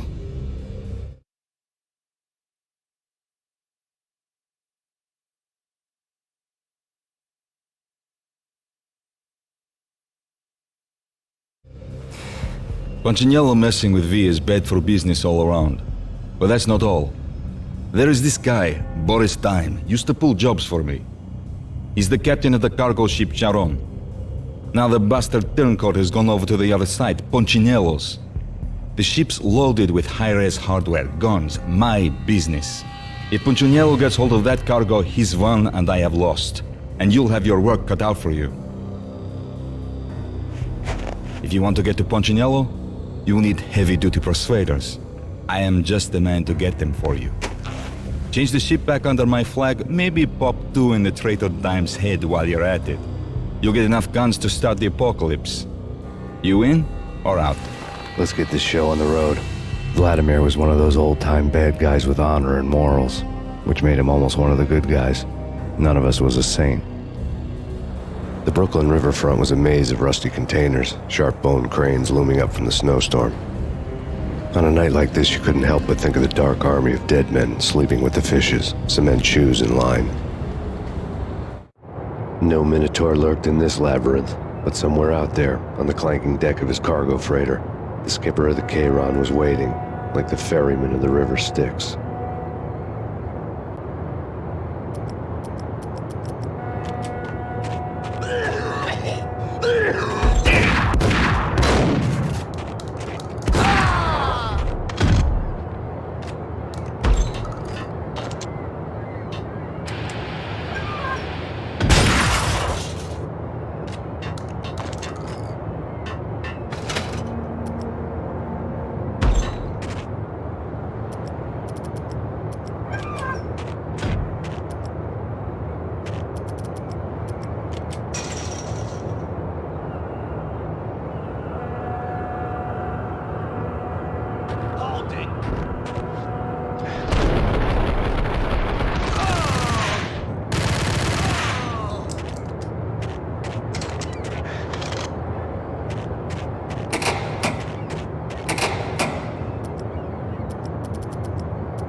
Both of them beaten to a pulp.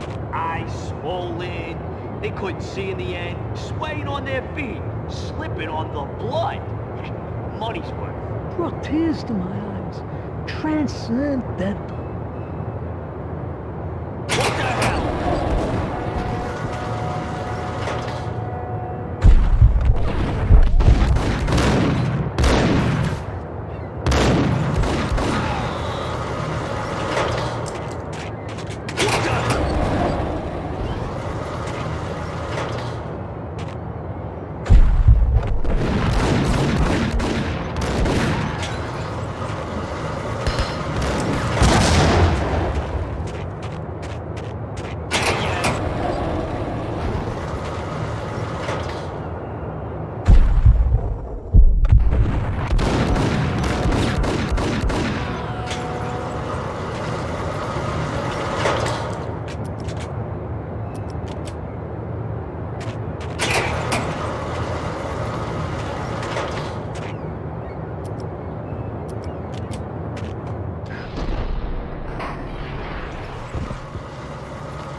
Hold it.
That's Payne?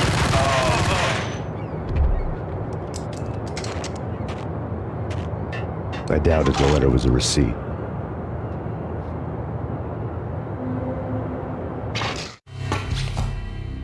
Rico Muerte had come to town to do more than just sort out family troubles. Exhibits number 1, 2, and 3. A briefcase of money, a sniper rifle, and an envelope with one word neatly printed on a folded piece of expensive paper. Mayor. It didn't sound like a mafia contract at all. It was too cold and too to the point.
Gun him down!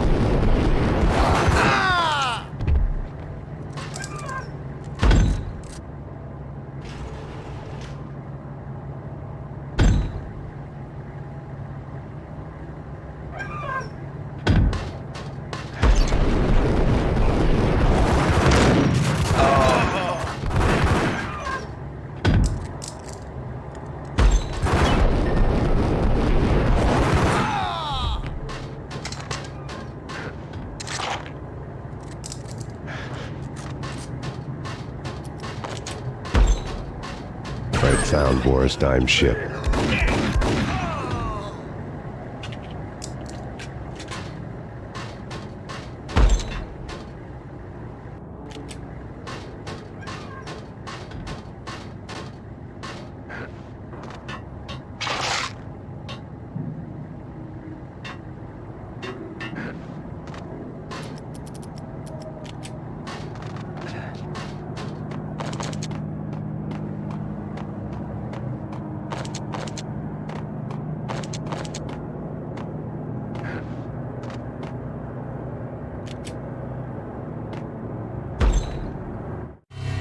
Rust had crept over the sides of the cargo steamer a long time ago.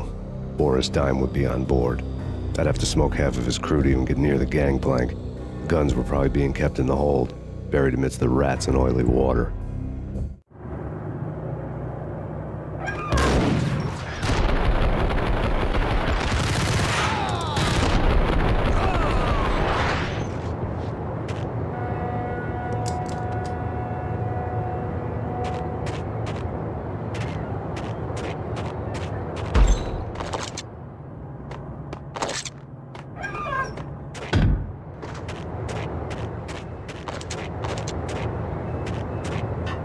What the hell?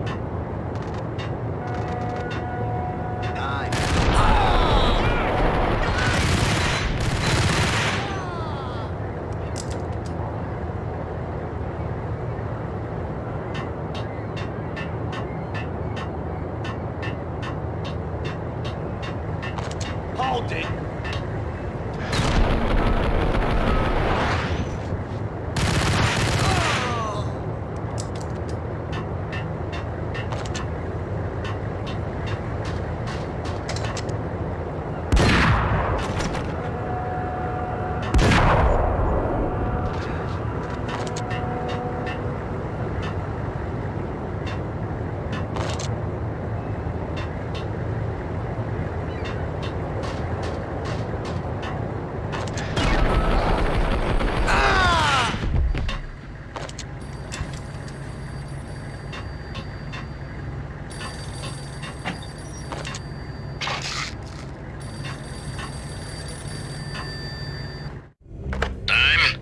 Angelo Puccinello here. Angie, tell me, how much did Dime cost you? I bet it was more than his name. Max Payne. Right the first time. You're dead, punk. You sure you're not confusing me with Boris here? But you are right, of course. Pretty soon we should get together and have a talk. You son of a... Pissing Punchinello off was a dangerous game, but when people get mad, they make mistakes. I should know. That's where I wanted Punchinello, mad enough to trip over his own feet, preferably into a grave.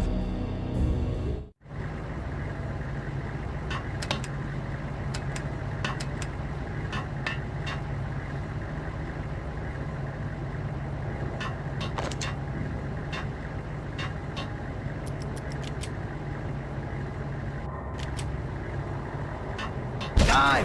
Dime!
guns and ammo you want.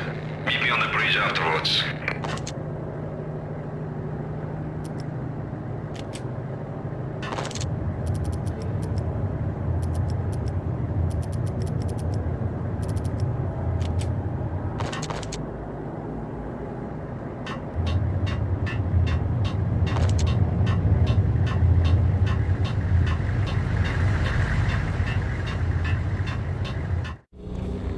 Did you get everything you need? Check.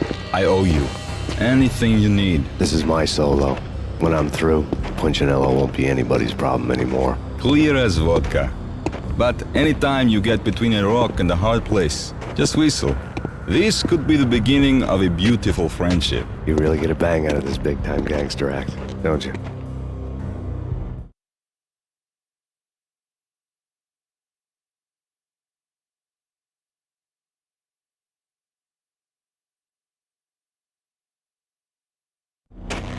Even with all this firepower, I figured I couldn't get to Punchinello at his manor. I could only hope that he wouldn't pass a chance to hear me beg, to see he's won. This is Max Payne. I want to cut a deal. Payne, you're a dead man. That's what everybody keeps telling me. I got your ship and her cargo. I want to meet. No pain, no gain. Capiche? You know my restaurant? Yeah, I know it. 1 hour. Punchinello's restaurant had seen better days. Snow was falling like ashes from post-apocalyptic skies, but that was outside. Things would soon get hot in the Don's restaurant. I knew it was a long shot, Angelo Punchinello actually showing up, but there was no crime in hoping.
Punchinello was burning to get me.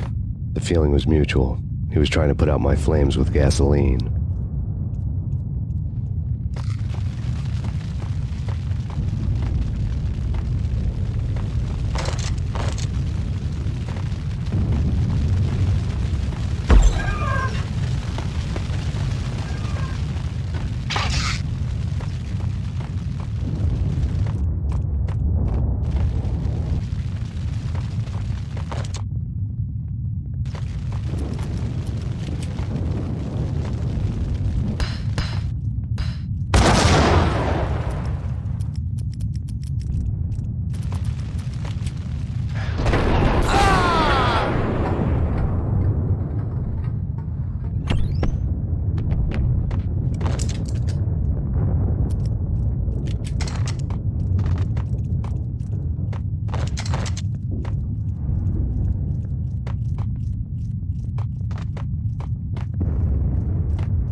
The mobsters have been guarding a real treasure, the way out of this disco inferno.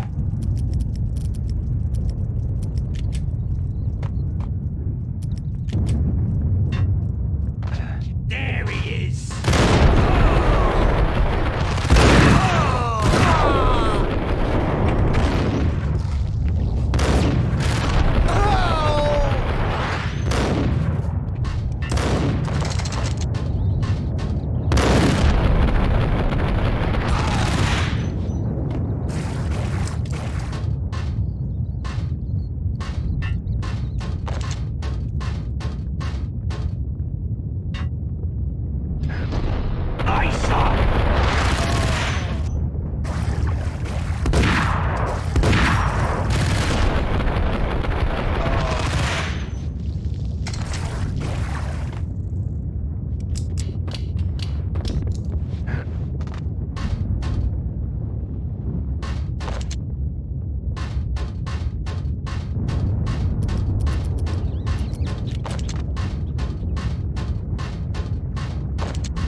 Vlad had seen my smoke signals.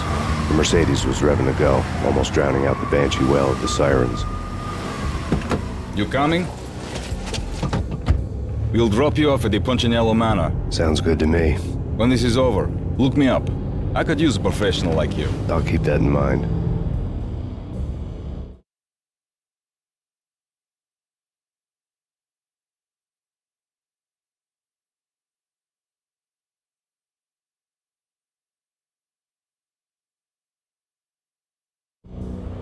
The night groaned with cold. The garden lights flickered nervously. In their light, the falling snow was dead white before the darkness ate it up. I had heard the stories. The trio were mad dogs. They'd have hung the heads of their enemies over the manor gates if the capo had only let them. Punchinello wanted Payne. He'd see the pain. The trick in my situation was that there was no trick, no matter what the movies tell you. No rules, no secret mantra, no roadmap. It wasn't about how smart or how good you were. It was chaos and luck, and anyone who thought different was a fool. All you could do was to hang on madly, as long and as hard as you could.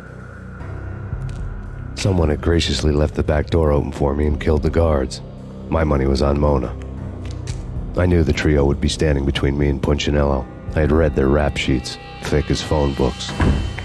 No one would be walking out of here alive.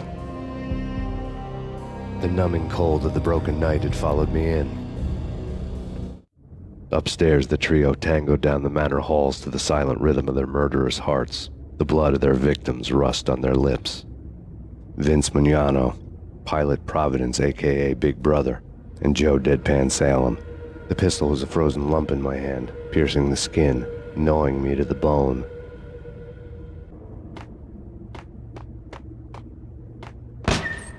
In death, the thug had been promoted to messenger. Someone hadn't enjoyed the Don's hospitality. Someone with a flair for the dramatic. Someone who had let herself out of a locked cell and past a couple of armed guards. My thoughts were on Mona again. I could only hope she was a good enough gambler to walk away while she was still winning, before she'd run into the trio.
It's Payne! Someone get the guys from upstairs!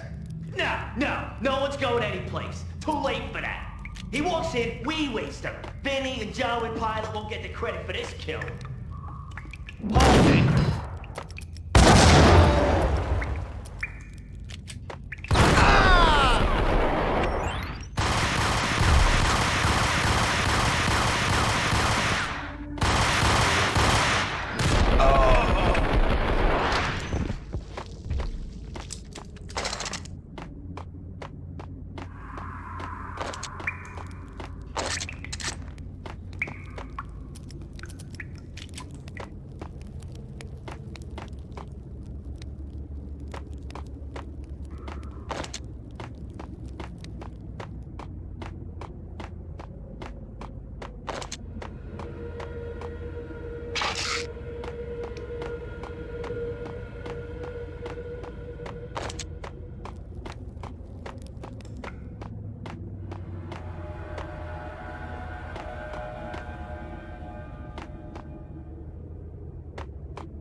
It didn't take me long to run into the trio.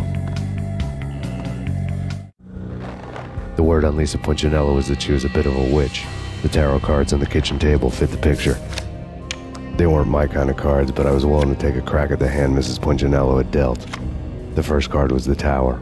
Maybe that was supposed to be the manor. It got easy after that. The devil was the master of the house, and death was me, coming for him.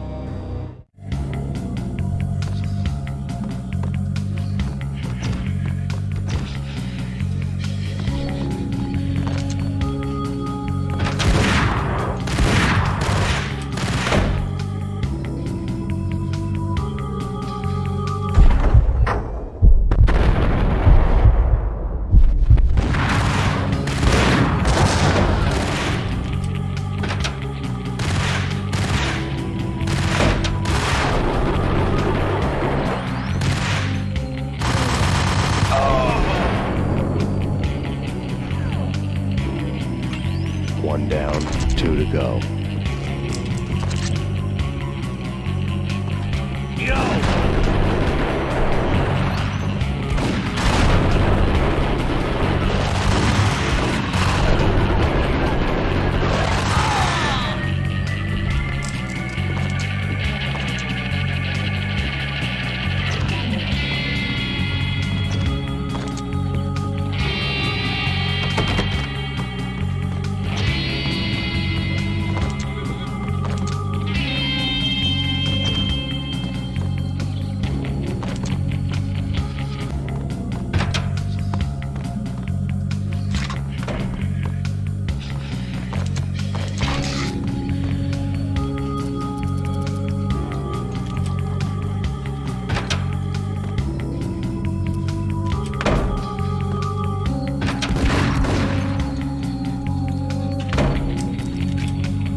stopping him! This will. This will stop anything. Take cover.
It was too late for her. You're a real angel, Max. I couldn't tell whether it was Mona or her sister. The body was a mess. The sick bastard had really gotten a kick out of it. Seeing her lying there got me thinking about another woman's body on another bed. Got me thinking about a fallen cradle.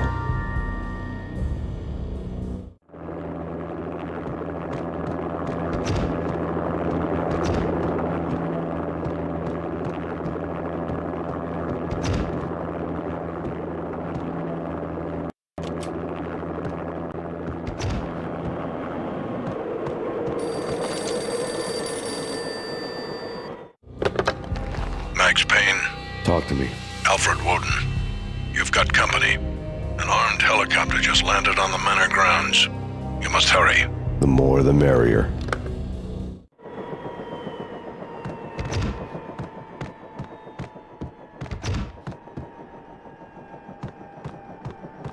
End of the road, Payne. Vince Mugnano.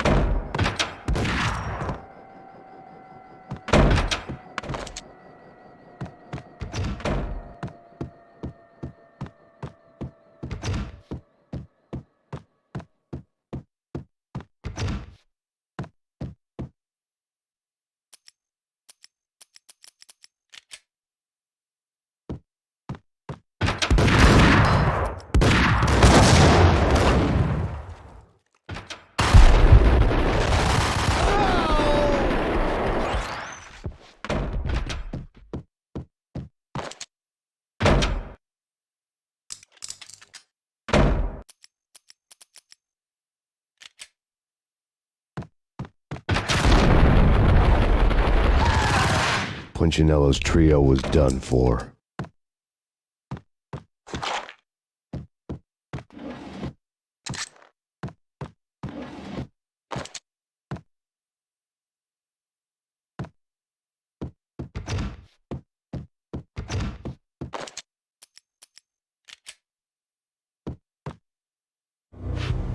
Outside my door. Hurry. He's coming for me. You gotta hurry. Please. I could hear Punchinello on the phone begging for help. He should have been saying his goodbyes. Punchinello was a pushover. The moment I stepped into the room, he folded like a deuce before a royal flush. No, wait. I was just doing what I was told. I couldn't refuse. She's someone high up. Government, maybe. I don't know. He was trying to buy more sand for his hourglass. I wasn't selling any. No, I told him not to.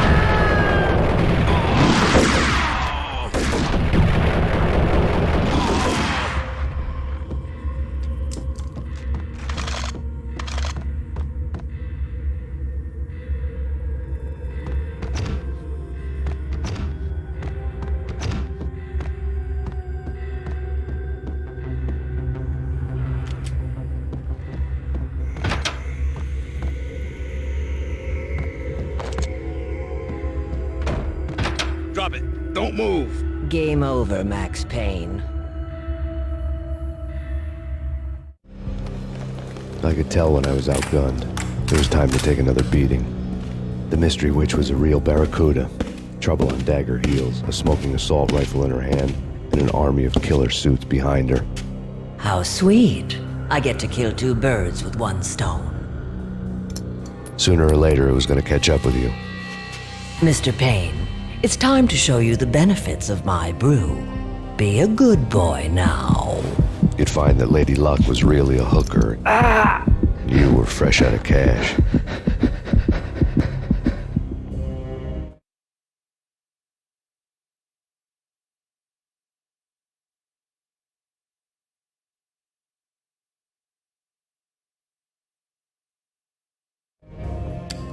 Gentlemen, we're done here. Take me to Cold Steel. She had just given me an OD of Valkyr. I could feel green fire eating my brains. They turned to steam. They did a fade on me. I'd never had a chance. The witch had got me just as sure as if she put a gun to my head and pulled the trigger. The shadows rushed me, bruised mugshot faces hungry for revenge. They knew my weak spots and closed in for the kill. The floor turned into a vortex of green blood. I fell. Flesh of fallen angels.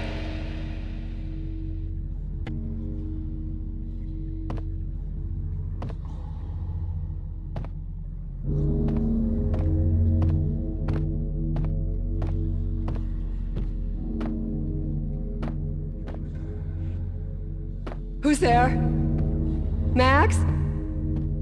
Max, is that you? Max? Where are you, Max? Please.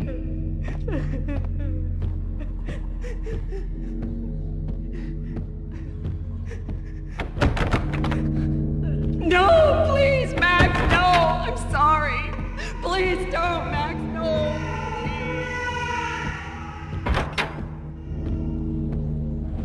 Max? Where are you, Max? Please. The letter was staring at me. There was something disturbingly familiar about the letter before me.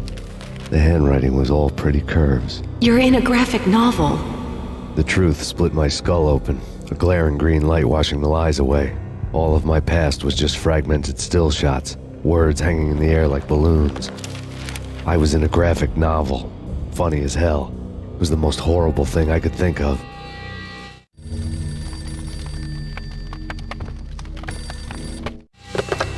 Bartender is shiny stuff and dreams are made of stooped necromancers.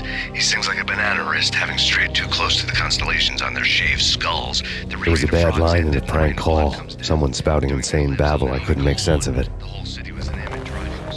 But I had an overwhelming sense of déjà vu, and the caller's voice sounded oddly familiar.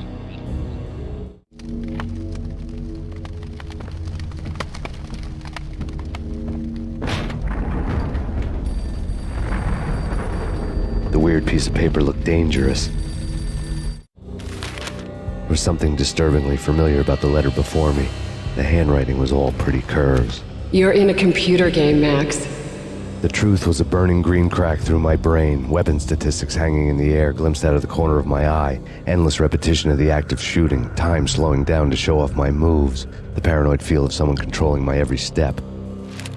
I was in a computer game. Funny as hell, it was the most horrible thing I could think of.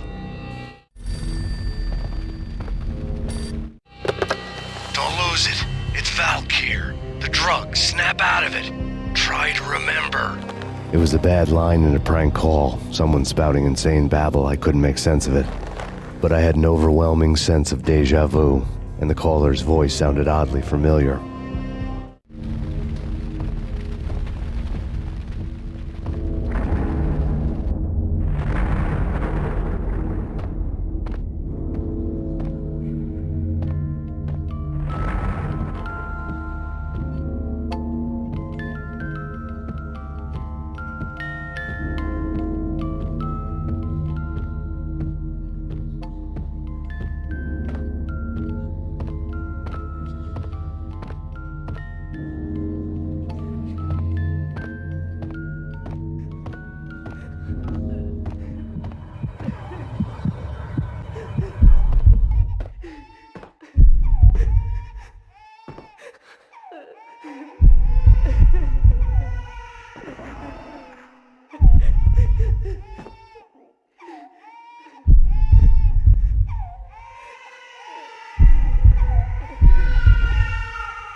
killed her!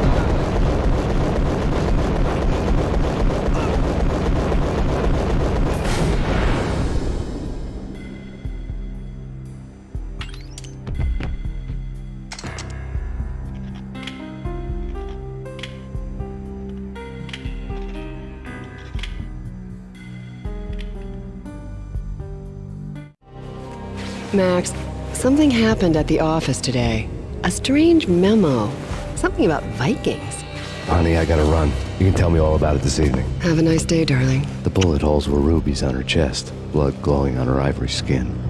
She was so beautiful. The killer was smiling. The flesh of fallen angels.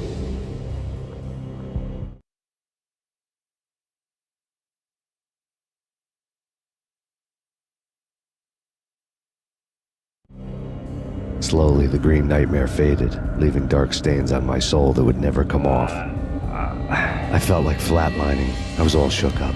I woke up in a cold sweat, sick and tired to the bone, lying in a puddle of my own puke. The hag had said take me to Cold Steel before it had all gone crazy. It was a clue, the only one I had. It took me forever to crawl back to my feet and hit the road, but when I did, I drove straight to Cold Steel Foundry outside the city. There was a whole lot of action around the place for a freezing winter night. Trucks coming and going, men running. I had the drop on the mystery witch. She thought I was dead. I was on her blind side. I was going in. The bad trip had put me in a crazy mood, adrenaline pumping through my aching veins. Staggering on the mill roof in ice and snow and wild wind, I was a ninja. My kung fu was strong. I wasn't kidding anybody. At best, I was Superman on kryptonite about to fall through a skylight, down to where it was all going down. A half-abandoned industrial area in the middle of nowhere. The factory was a perfect front for any number of illegal activities.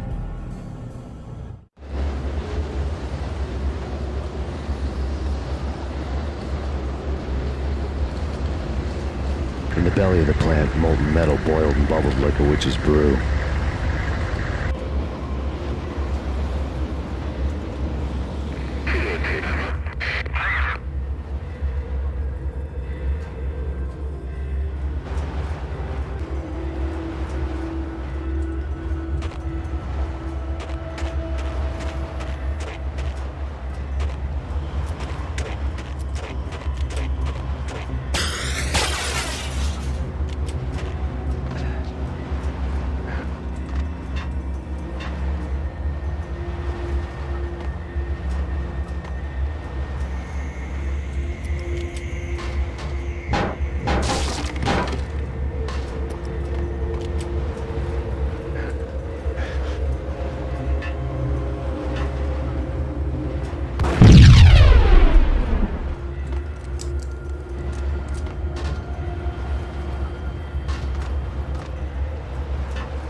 record-breaking killer storm. In the city's history, vehicles stuck in snow. Heavy snowfall. Forecast shows severe weather is expected to continue. Out in the night, snow fell like confetti over the Devil's Parade. The storm was anything but over.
bet they sleep with their rifles.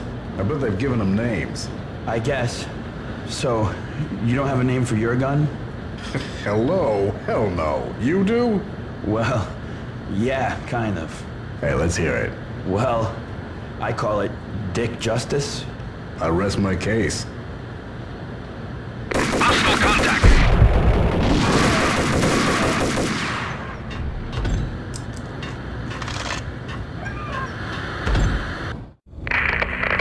Perimeter breached.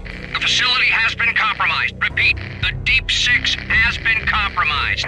Initiate Operation Deadeye. The walkie-talkie military lingo could mean only one thing. They were getting ready to destroy the evidence and vanish into the night.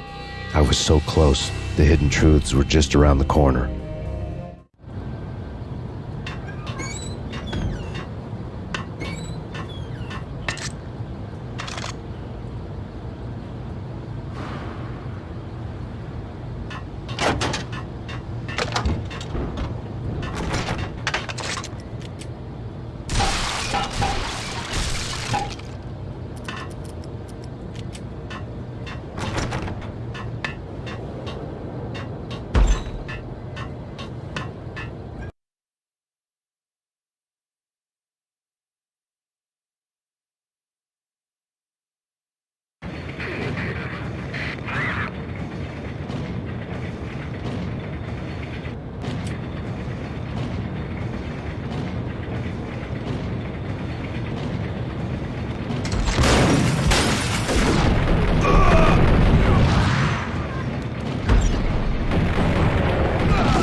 Folder on the table told the grim tale. The mercenaries were running a tight operation, paperwork and all. Merchandise missing again. A chemist had tried to smuggle it out for his own private party. Locked him up in cell B7 in D6's old test facility to wait for proper processing. I was close enough to hear the secrets, just beyond the next doorway.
monitor showed me the way.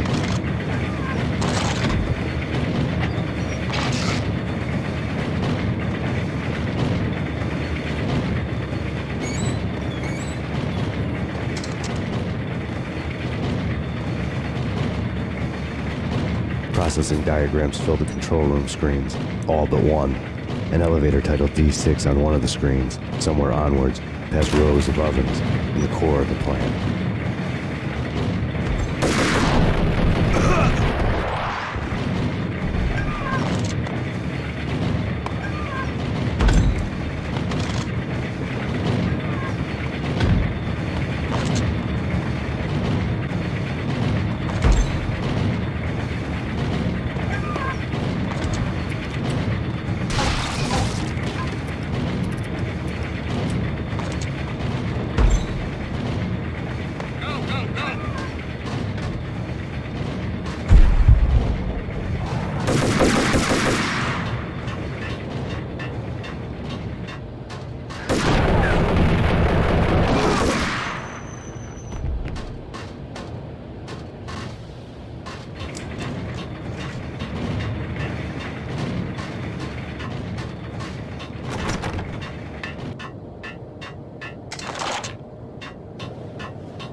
Repeat, oven controls have been destroyed.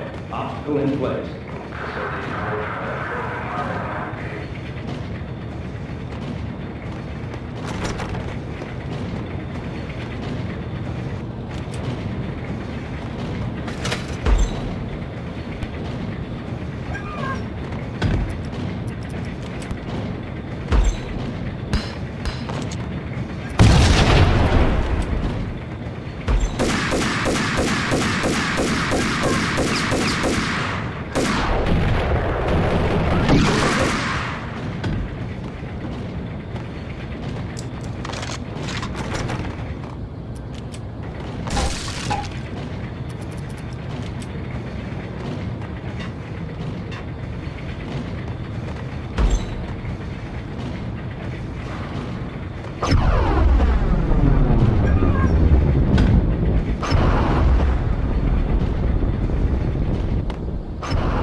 I had taken on the role of the mythic detective, Bogart as Marlowe, or as Sam Spade going after the Maltese Falcon to unravel all the mysteries. Following a path of clues to that final revelation, even if it would take me down to the cold, cavernous depths of a grave. You can't do this! My men are still inside! Do you have any idea why this is called Operation Deadeyes?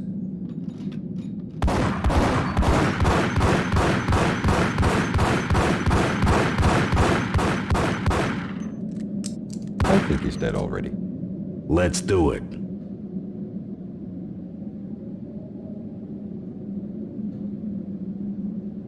Attention all personnel.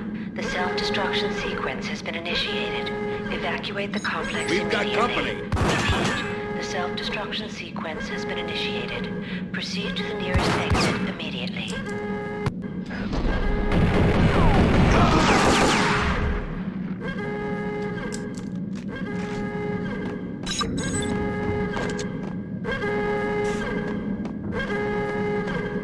I had seen the logo on the floor before. There was an old army bunker under the steel mill. I knew the military plaque on the floor. I had seen 1,000 variations of the insignia on crumbling brick walls everywhere in the city. The sword replaced by a syringe. Project Valhalla, V for Valkyr, V for Valhalla. All of a sudden it read like a crackpot conspiracy theory.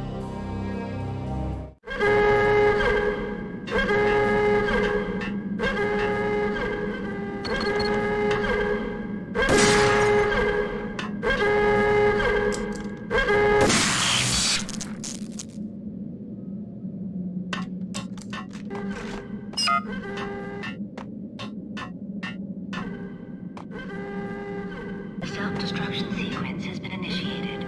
Proceed to the nearest exit immediately. Abort! Abort! The self-destruction sequence has been initiated! Get the hell out of here! The place is gonna blow!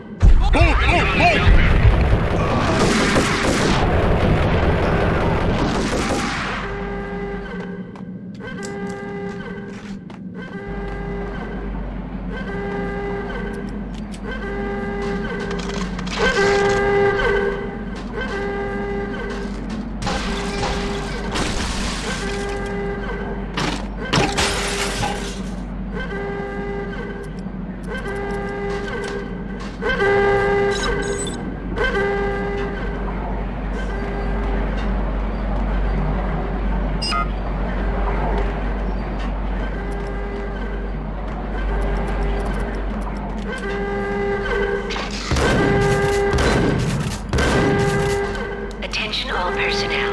The self-destruction sequence has been initiated. Proceed to the nearest exit immediately.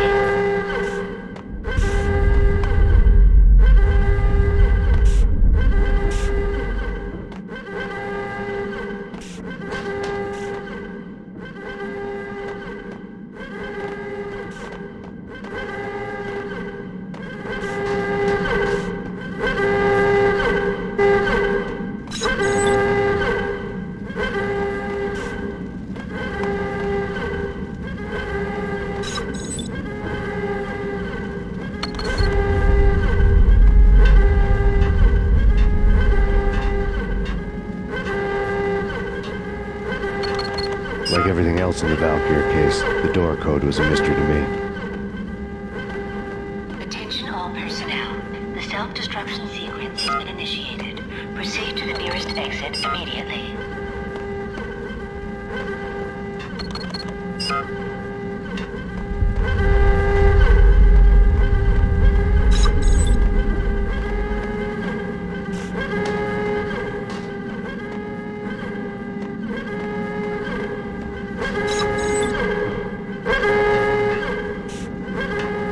Had been using the workstation when he died. The half-life of the lab rat had ended online, his password blinking on the screen.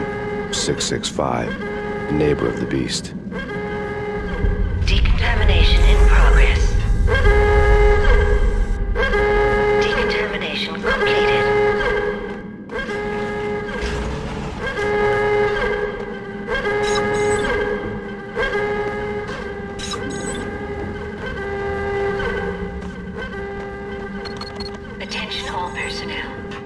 self-destruction sequence has been initiated. Proceed to the nearest exit immediately.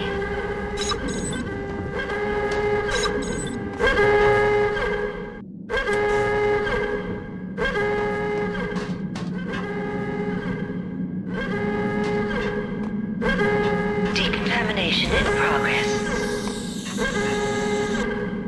Decontamination completed.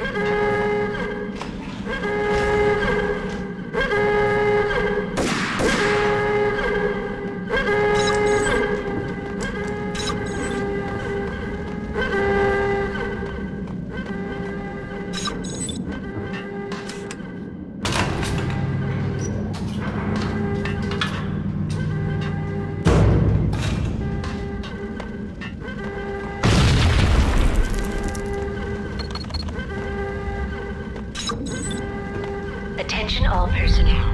The self-destruction sequence has been initiated. Proceed to the nearest exit immediately.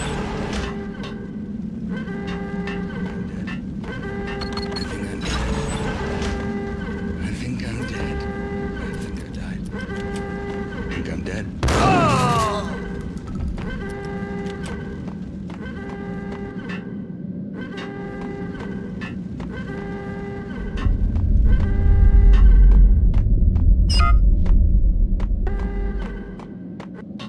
Hey, in here! Hey, get me out of here! I'm innocent! There, let me out!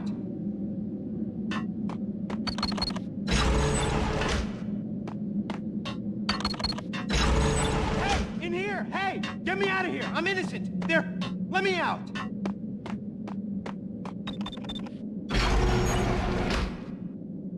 Thanks. I thought I was gonna die in there for sure. I need you to get me through the decontamination chamber airlock. Attention all personnel. You're crazy. The No way, the self-destruction place is blowing up sequence has been the place. initiated. Either that Proceed or to the back to the nearest cell. exit Your immediately. choice. Okay, I'll do it. I'll do it.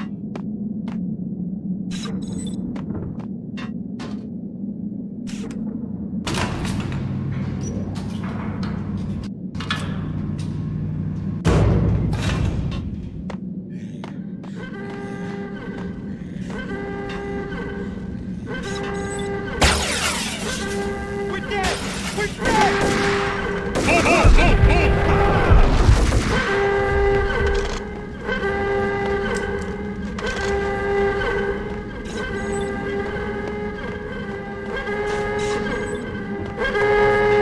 Get in! I'll punch you through!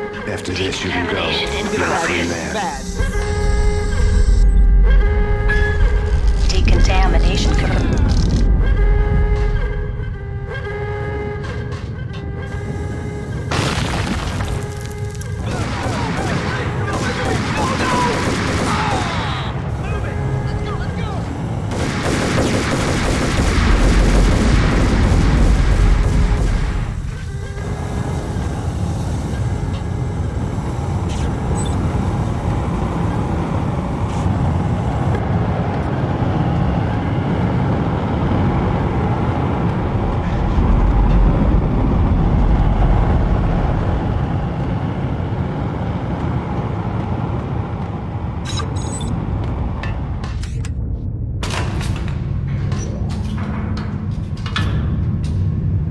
I was caught in the middle of the deadly web that was the Valkyr case.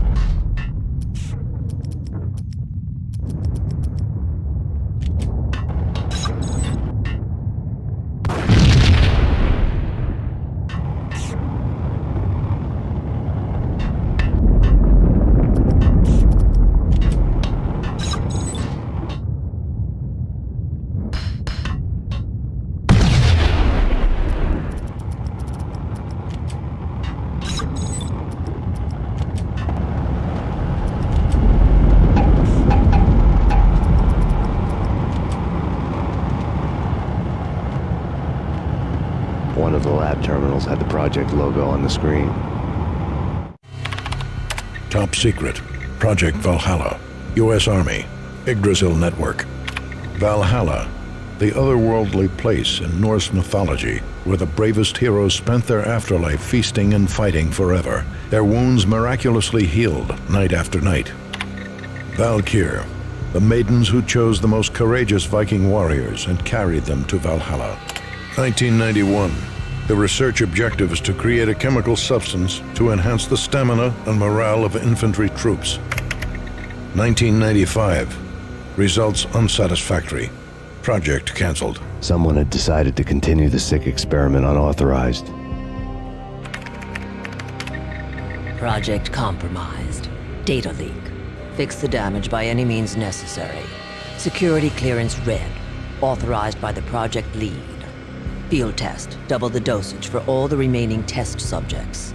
Observe and record the subject's behavior in an urban setting.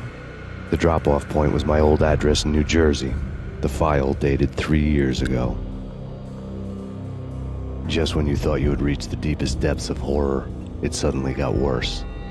How to turn off that small voice inside your head that started to whisper that you should be glad that now, if not before, your revenge was justifiable on any conceivable moral scale.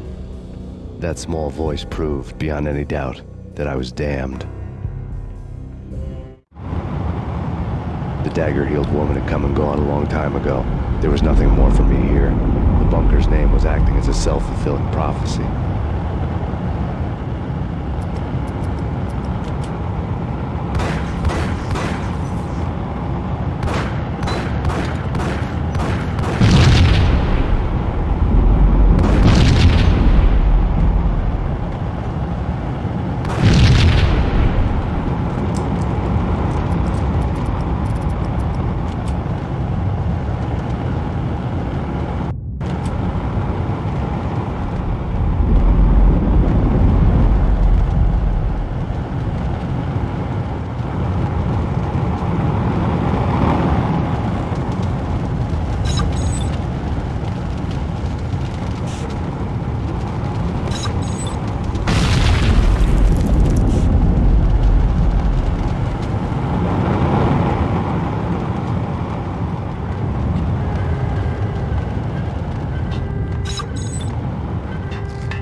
Self-destruction imminent. 30, 29, 28, 27, 26, 25, 24, 23, 22, 21, 20, 19, 18, 17, 16, 15, 14, 13, 12, 11, 10, 9, 8, 7, 6, 5, 4, 3,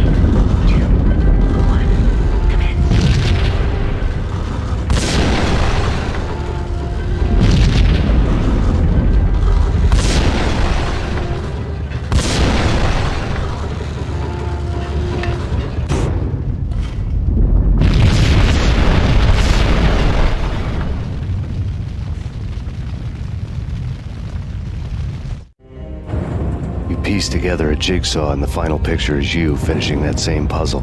A mad, green-eyed killer standing behind you. An urban legend come true. The Project Valhalla test subjects had been the mad junkies who had murdered my loved ones. The rest was simple body count math. It all pointed to her. Ms. Valkyr. The factory went up in a fiery inferno behind me. All my leads were dead, turned to smoke and dust. I had lost my way. I hadn't slept in a million years.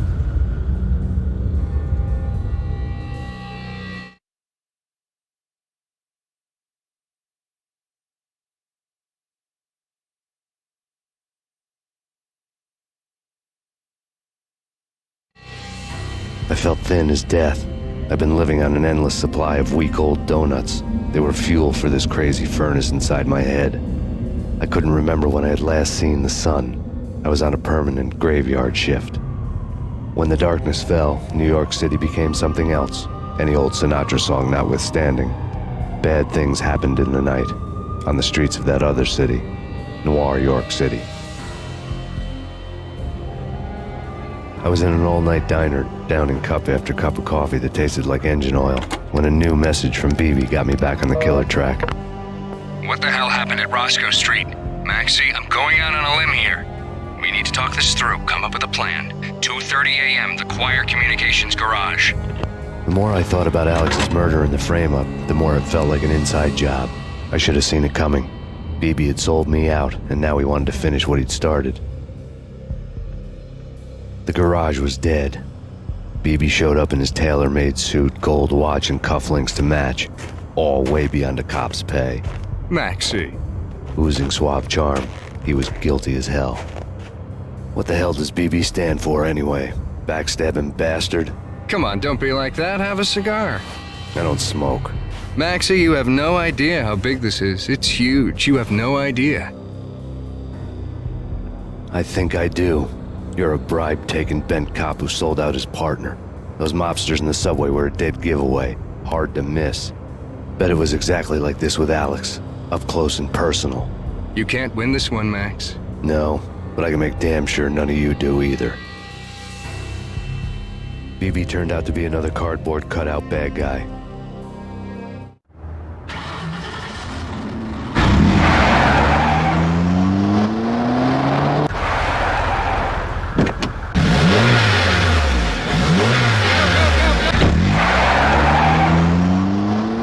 A bad cop on the take. A cowardly right-hand man fleeing from the scene, leaving his paid thugs to do his dirty work.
reports of a fire at the Punchinello Manor in Westchester.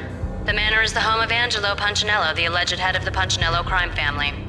The police are now saying, contrary to their earlier statements, that Max Payne is still alive and at large. He continues his vendetta against the Mafia, of which this last act of arson is attributed to. I had no recollection of setting any fires, but I did remember the flames.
the smart thing.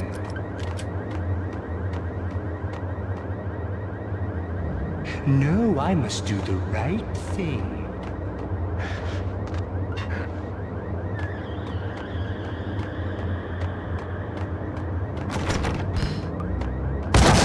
I blame you. For a smart guy, you really can be stupid.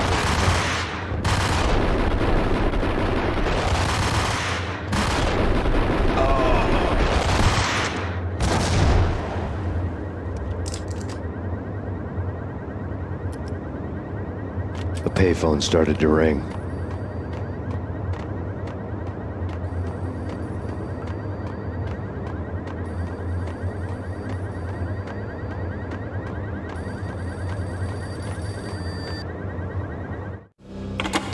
Yeah. Max Payne? Whatever does it for you. This is Alfred Woden. I can give you the name of your enemy. Come to the Asgard building presently. We are expecting you.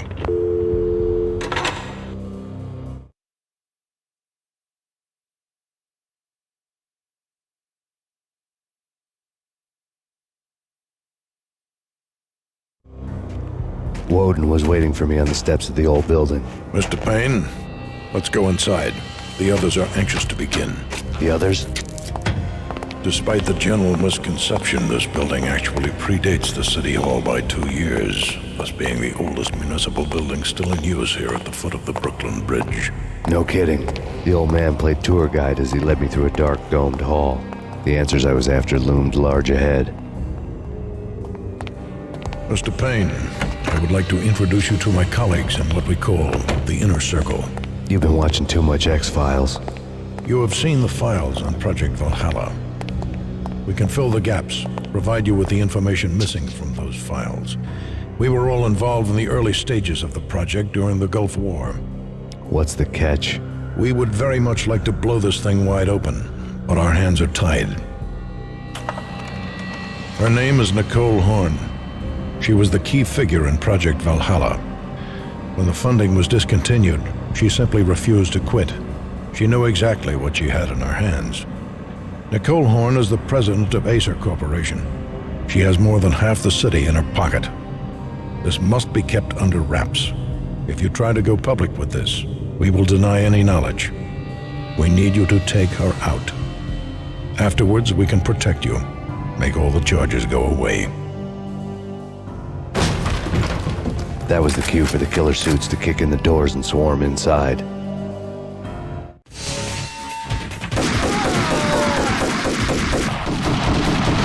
was an impressive floor show, but I decided to leave early anyway.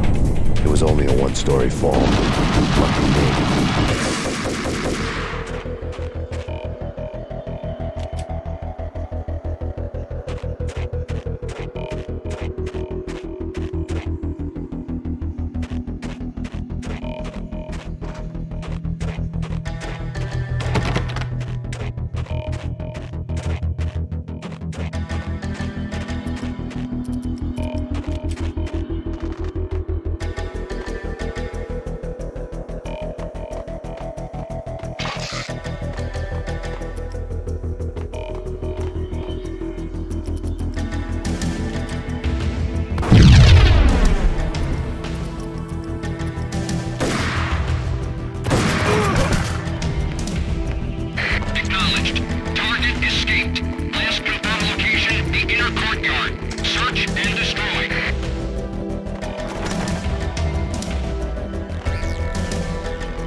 One of the monitors showed what was left of the inner circle.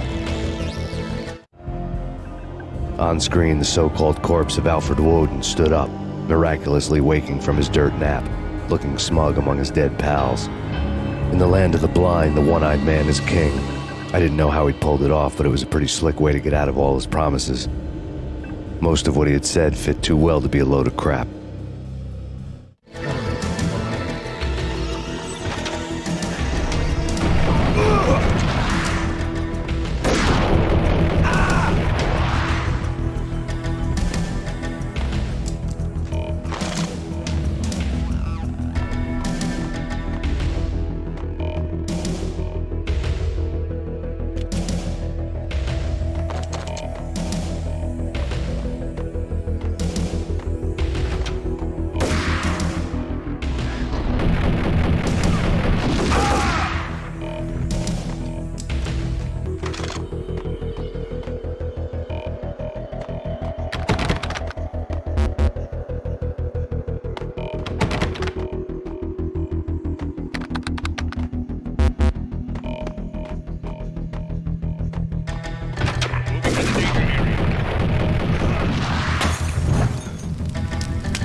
is your answer to those saying that he is actually providing a service long overdue to the city? This crusade nonsense has gone too far. He's out of control. It must stop. He will be stopped.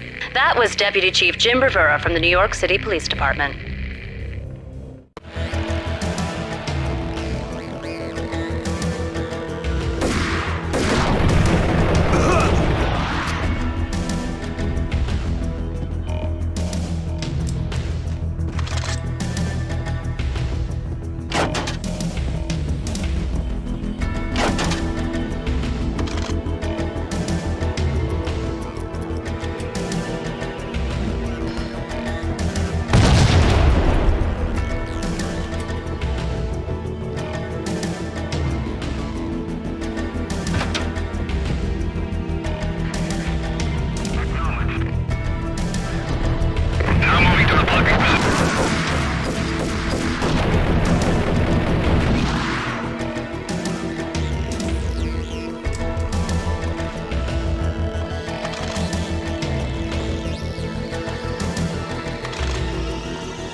A videotape lay on the desk.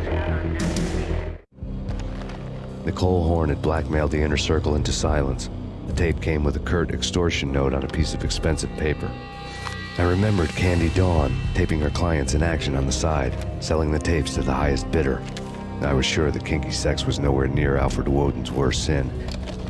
But I had a feeling that when this was over, any collateral would come in handy.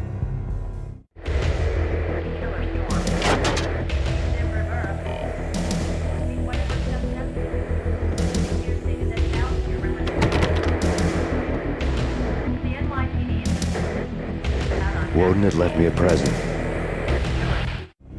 Nothing seems to stop Acer Corporation's phenomenal victory march. Incredibly, the stocks are still rocketing. Worried experts already see a danger in the company's success. Some have gone as far as to say that Acer Corporation is about to become an even bigger monopoly than Microsoft ever was.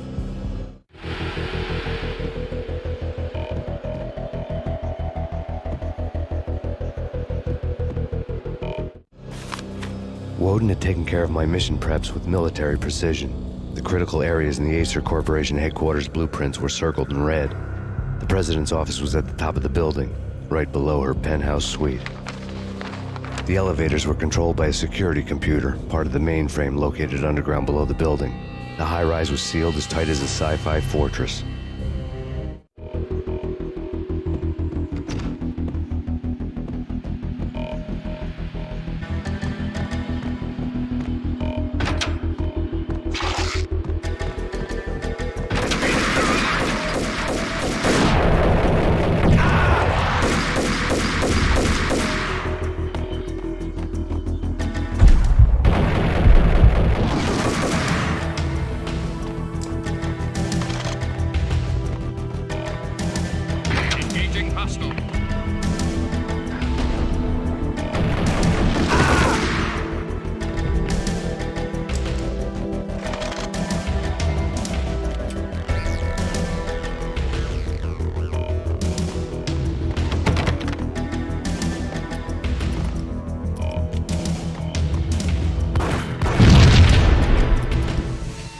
Go, go!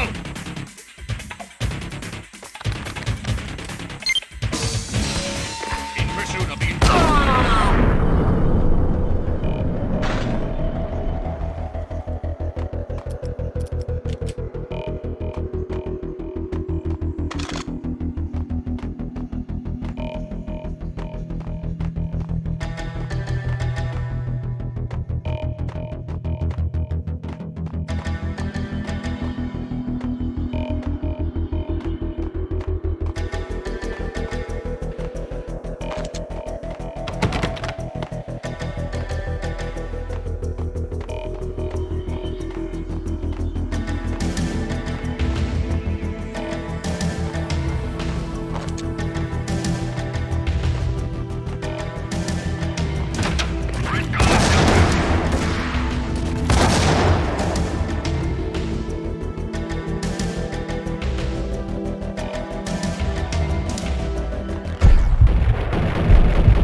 Butch Cassidy and the Sundance Kid.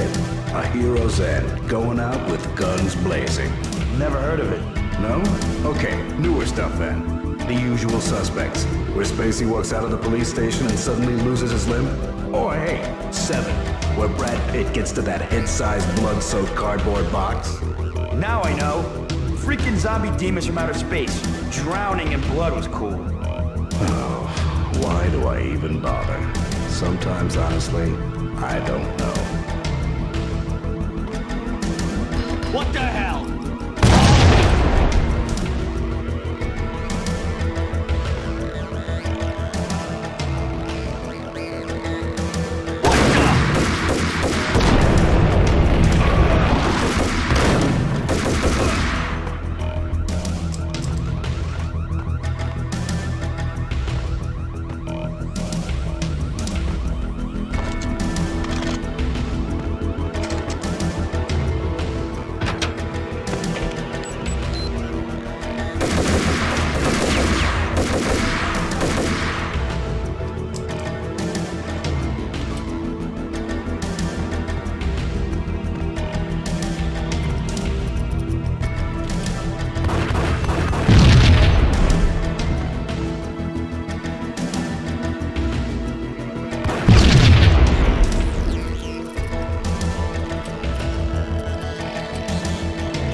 I had dreamed of revenge. Those dreams were always nightmares, of coming close and then failing. Now I was close. I had a name to guide me, Nicole Horn. I had nothing to lose.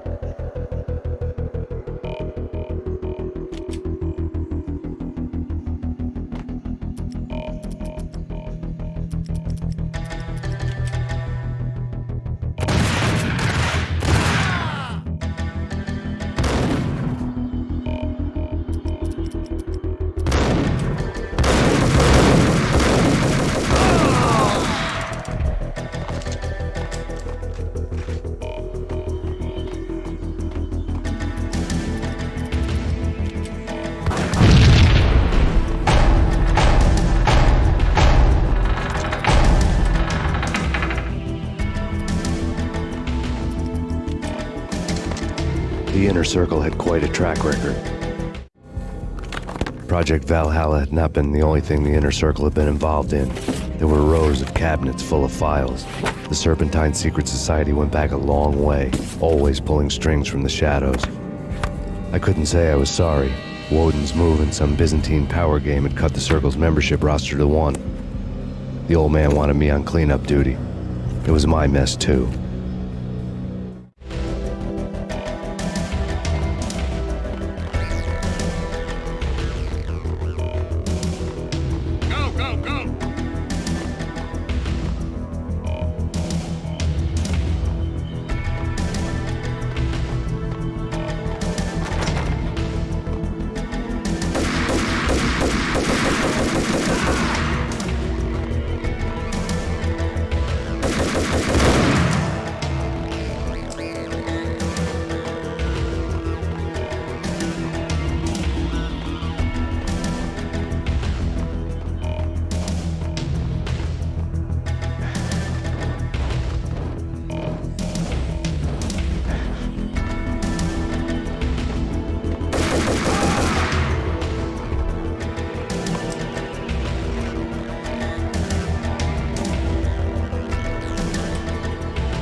CIA, FBI, you've seen one, you've seen them all.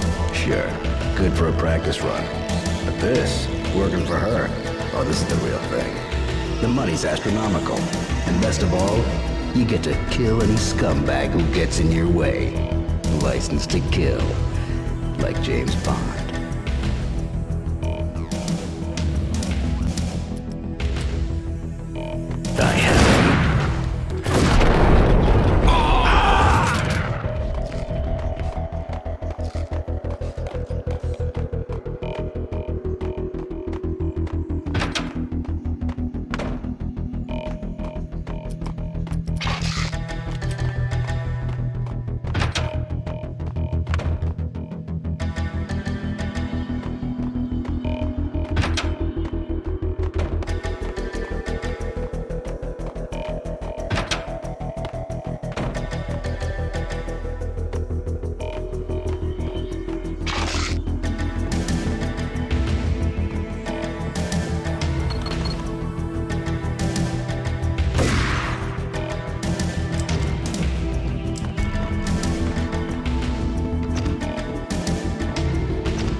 Take him down. Shoot to kill. Let's finish this.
Mine wasn't the most original approach to the problem.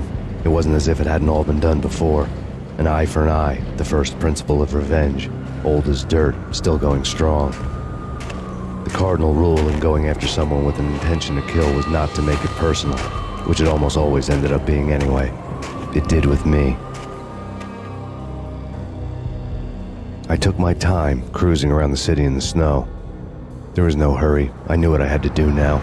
I took my time, thinking about it, building up the rage. When I was ready, I parked the stolen wheels at the front entrance of the Acer Corporation headquarters. Got out, got in, got cracking. I had a bullet with Nicole Horn's name on it. I had 10,000 bullets with the hag's name on them. She had ultra-high-tech security systems, enough mercenaries and weaponry to start World War III. There was no fear. New York disappeared behind a veil of snow. I had crossed the threshold. This was her domain, sleek and sexy and soulless, all glass and steel. A place of color-coded security keycards, metal detectors, and surveillance systems.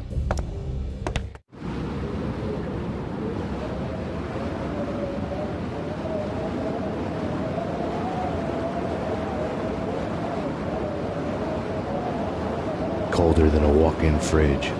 Cold as a gun.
Mona.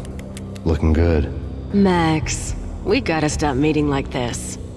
It will be a cold day in hell before I let a narc cop stop me. Miss Sachs, do your job. Relax, Max. You're a nice guy. I don't kill nice guys. You're not bad yourself. It was different when Horn wanted Punchinello dead, to cut her ties to the Mafia. He deserved to die. The same goes with her. She's the bad guy here. Her sister was whispering to her in my favor. I knew the appetites of ghosts intimately. They hungered for revenge. No! A gunshot boomed and she fell down in slow motion.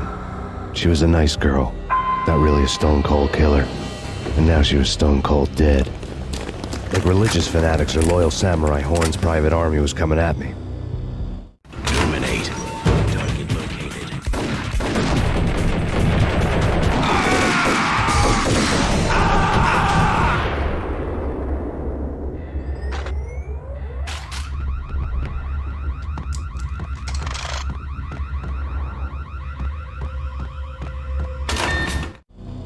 When the elevator came back down, Mona was gone. There was a lot of blood, but no body.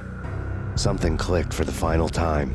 My mind had never been so clear, as if somewhere high above the storm clouds were already gone, cold stars blazing from the black skies.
Action movies, and I'm talking about the coolest of the cool.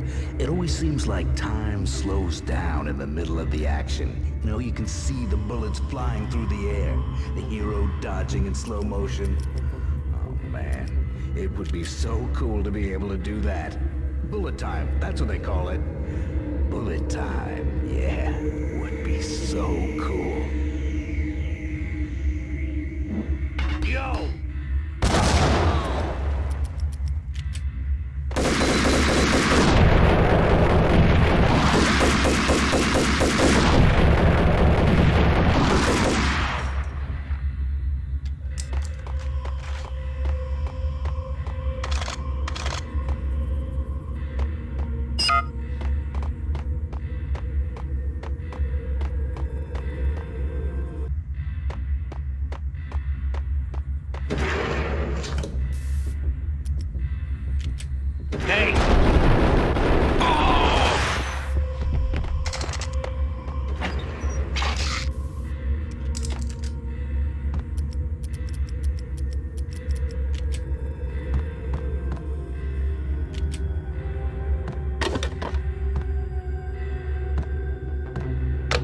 I had elevator access to the mainframe. From there, I'd be able to override the security locks and get to her office.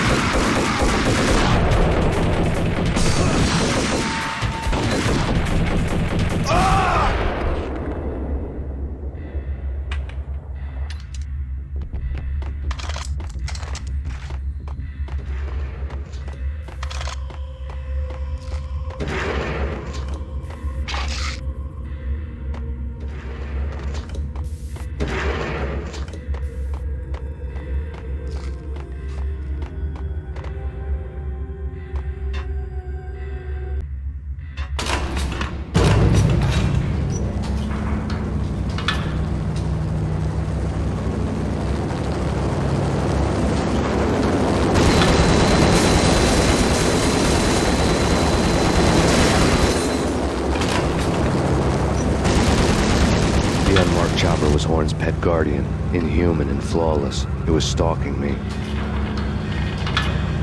hate to be stereotyped. I'm not a cold-blooded killer. I'm a nice guy. I love my wife. I have 2 boys I'm very proud of. You just have to make the ends meet. And if that means I have to shoot someone now and then, hey, it's just my job from 9 to 5. Well, not quite from 9 to 5, but I hear you.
Were now offline.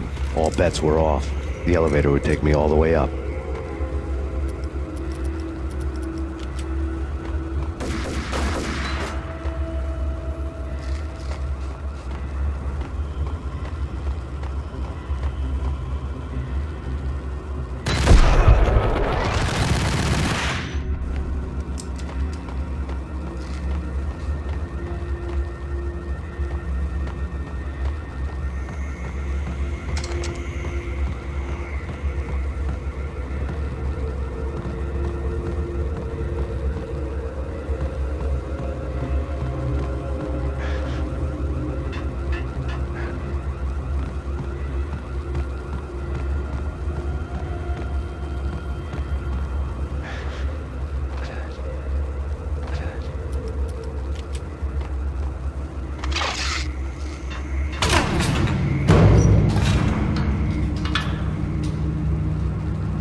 Seen from this height, the night seemed to stretch on to eternity.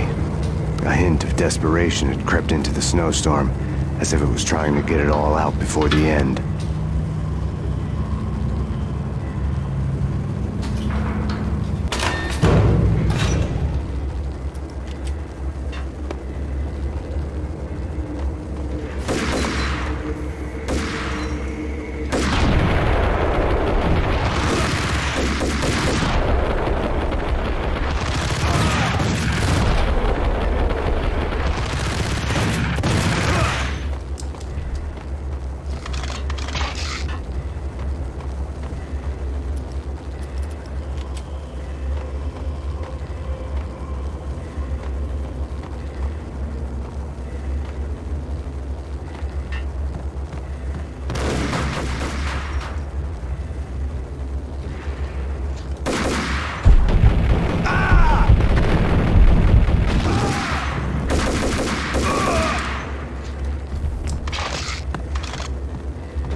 Horn's personal computer was on. Next to the printer was a neat stack of expensive paper. Hacking through Horn's computer would have unearthed files of criminal plans, strategies for world domination, spy helicopter reports, illegal wiretap recordings, internet porno, all of the above. Take your pick. I really didn't care anymore. I had seen too much of it already.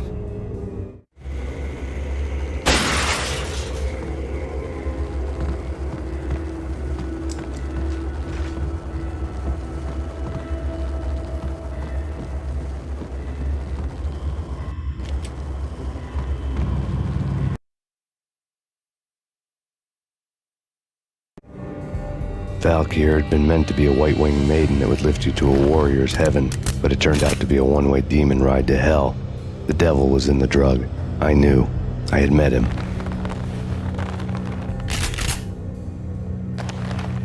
And now I was gonna kill her, the queen of the underworld who had tried to lift herself a bit closer to heaven with her drug money.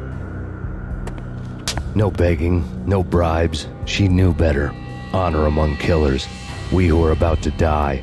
Both of us knew how this would end, in pain and suffering. All this because your wife stuck her nose into things that were none of her business. The cops were coming to take me away. The sirens were like a bad conscience I couldn't shake. It's ridiculous you've made it this far. You won't be alive when they get here. Stop him!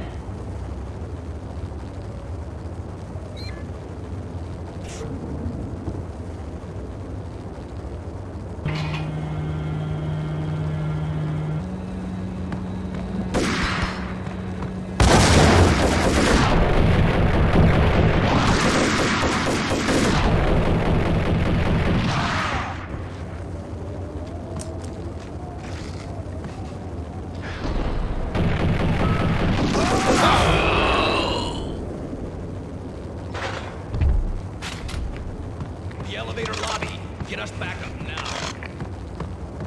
Max Payne, this is futile. A waste of time. The deaths of your wife and daughter were necessary. Inevitable. It is done. You cannot bring them back. Nothing you do will make it any better.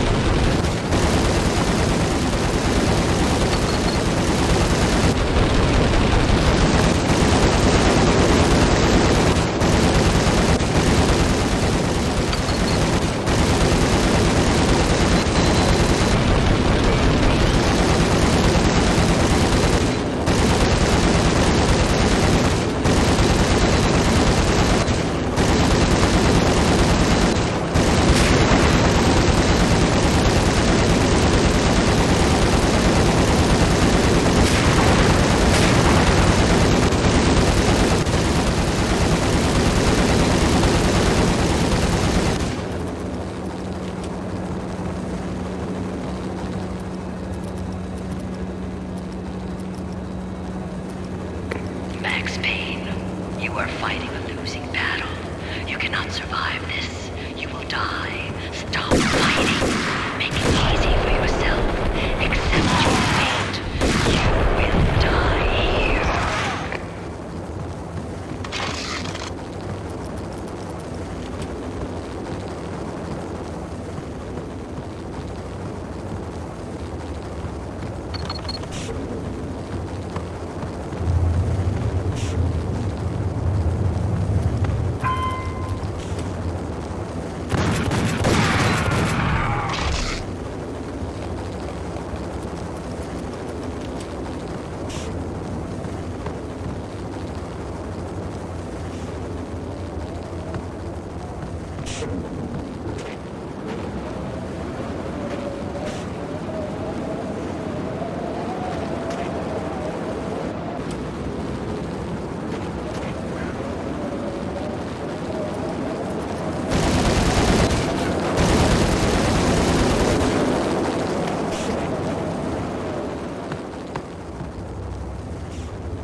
have them in the North Lounge. Send us assistance.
like the look of that mast.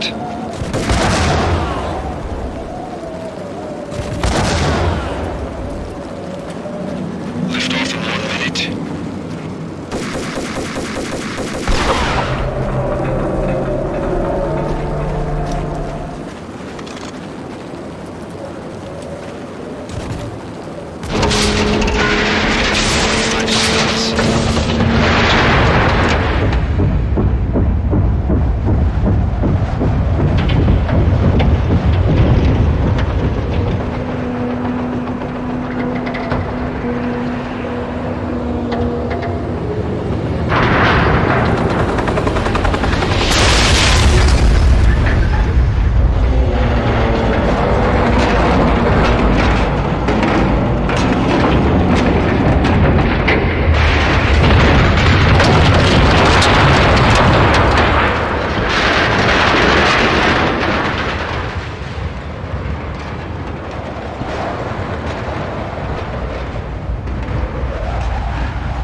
They were all dead. The final gunshot was an exclamation mark to everything that had led to this point. I released my finger from the trigger. And then it was all over. The storm seemed to lose its frenzy. The ragged clouds gave way to the stars above. Max Payne, this is Deputy Chief Jim Bravura from the NYPD. We've got the building surrounded. Throw down your weapons and lie down with your hands behind your head. A bit closer to heaven.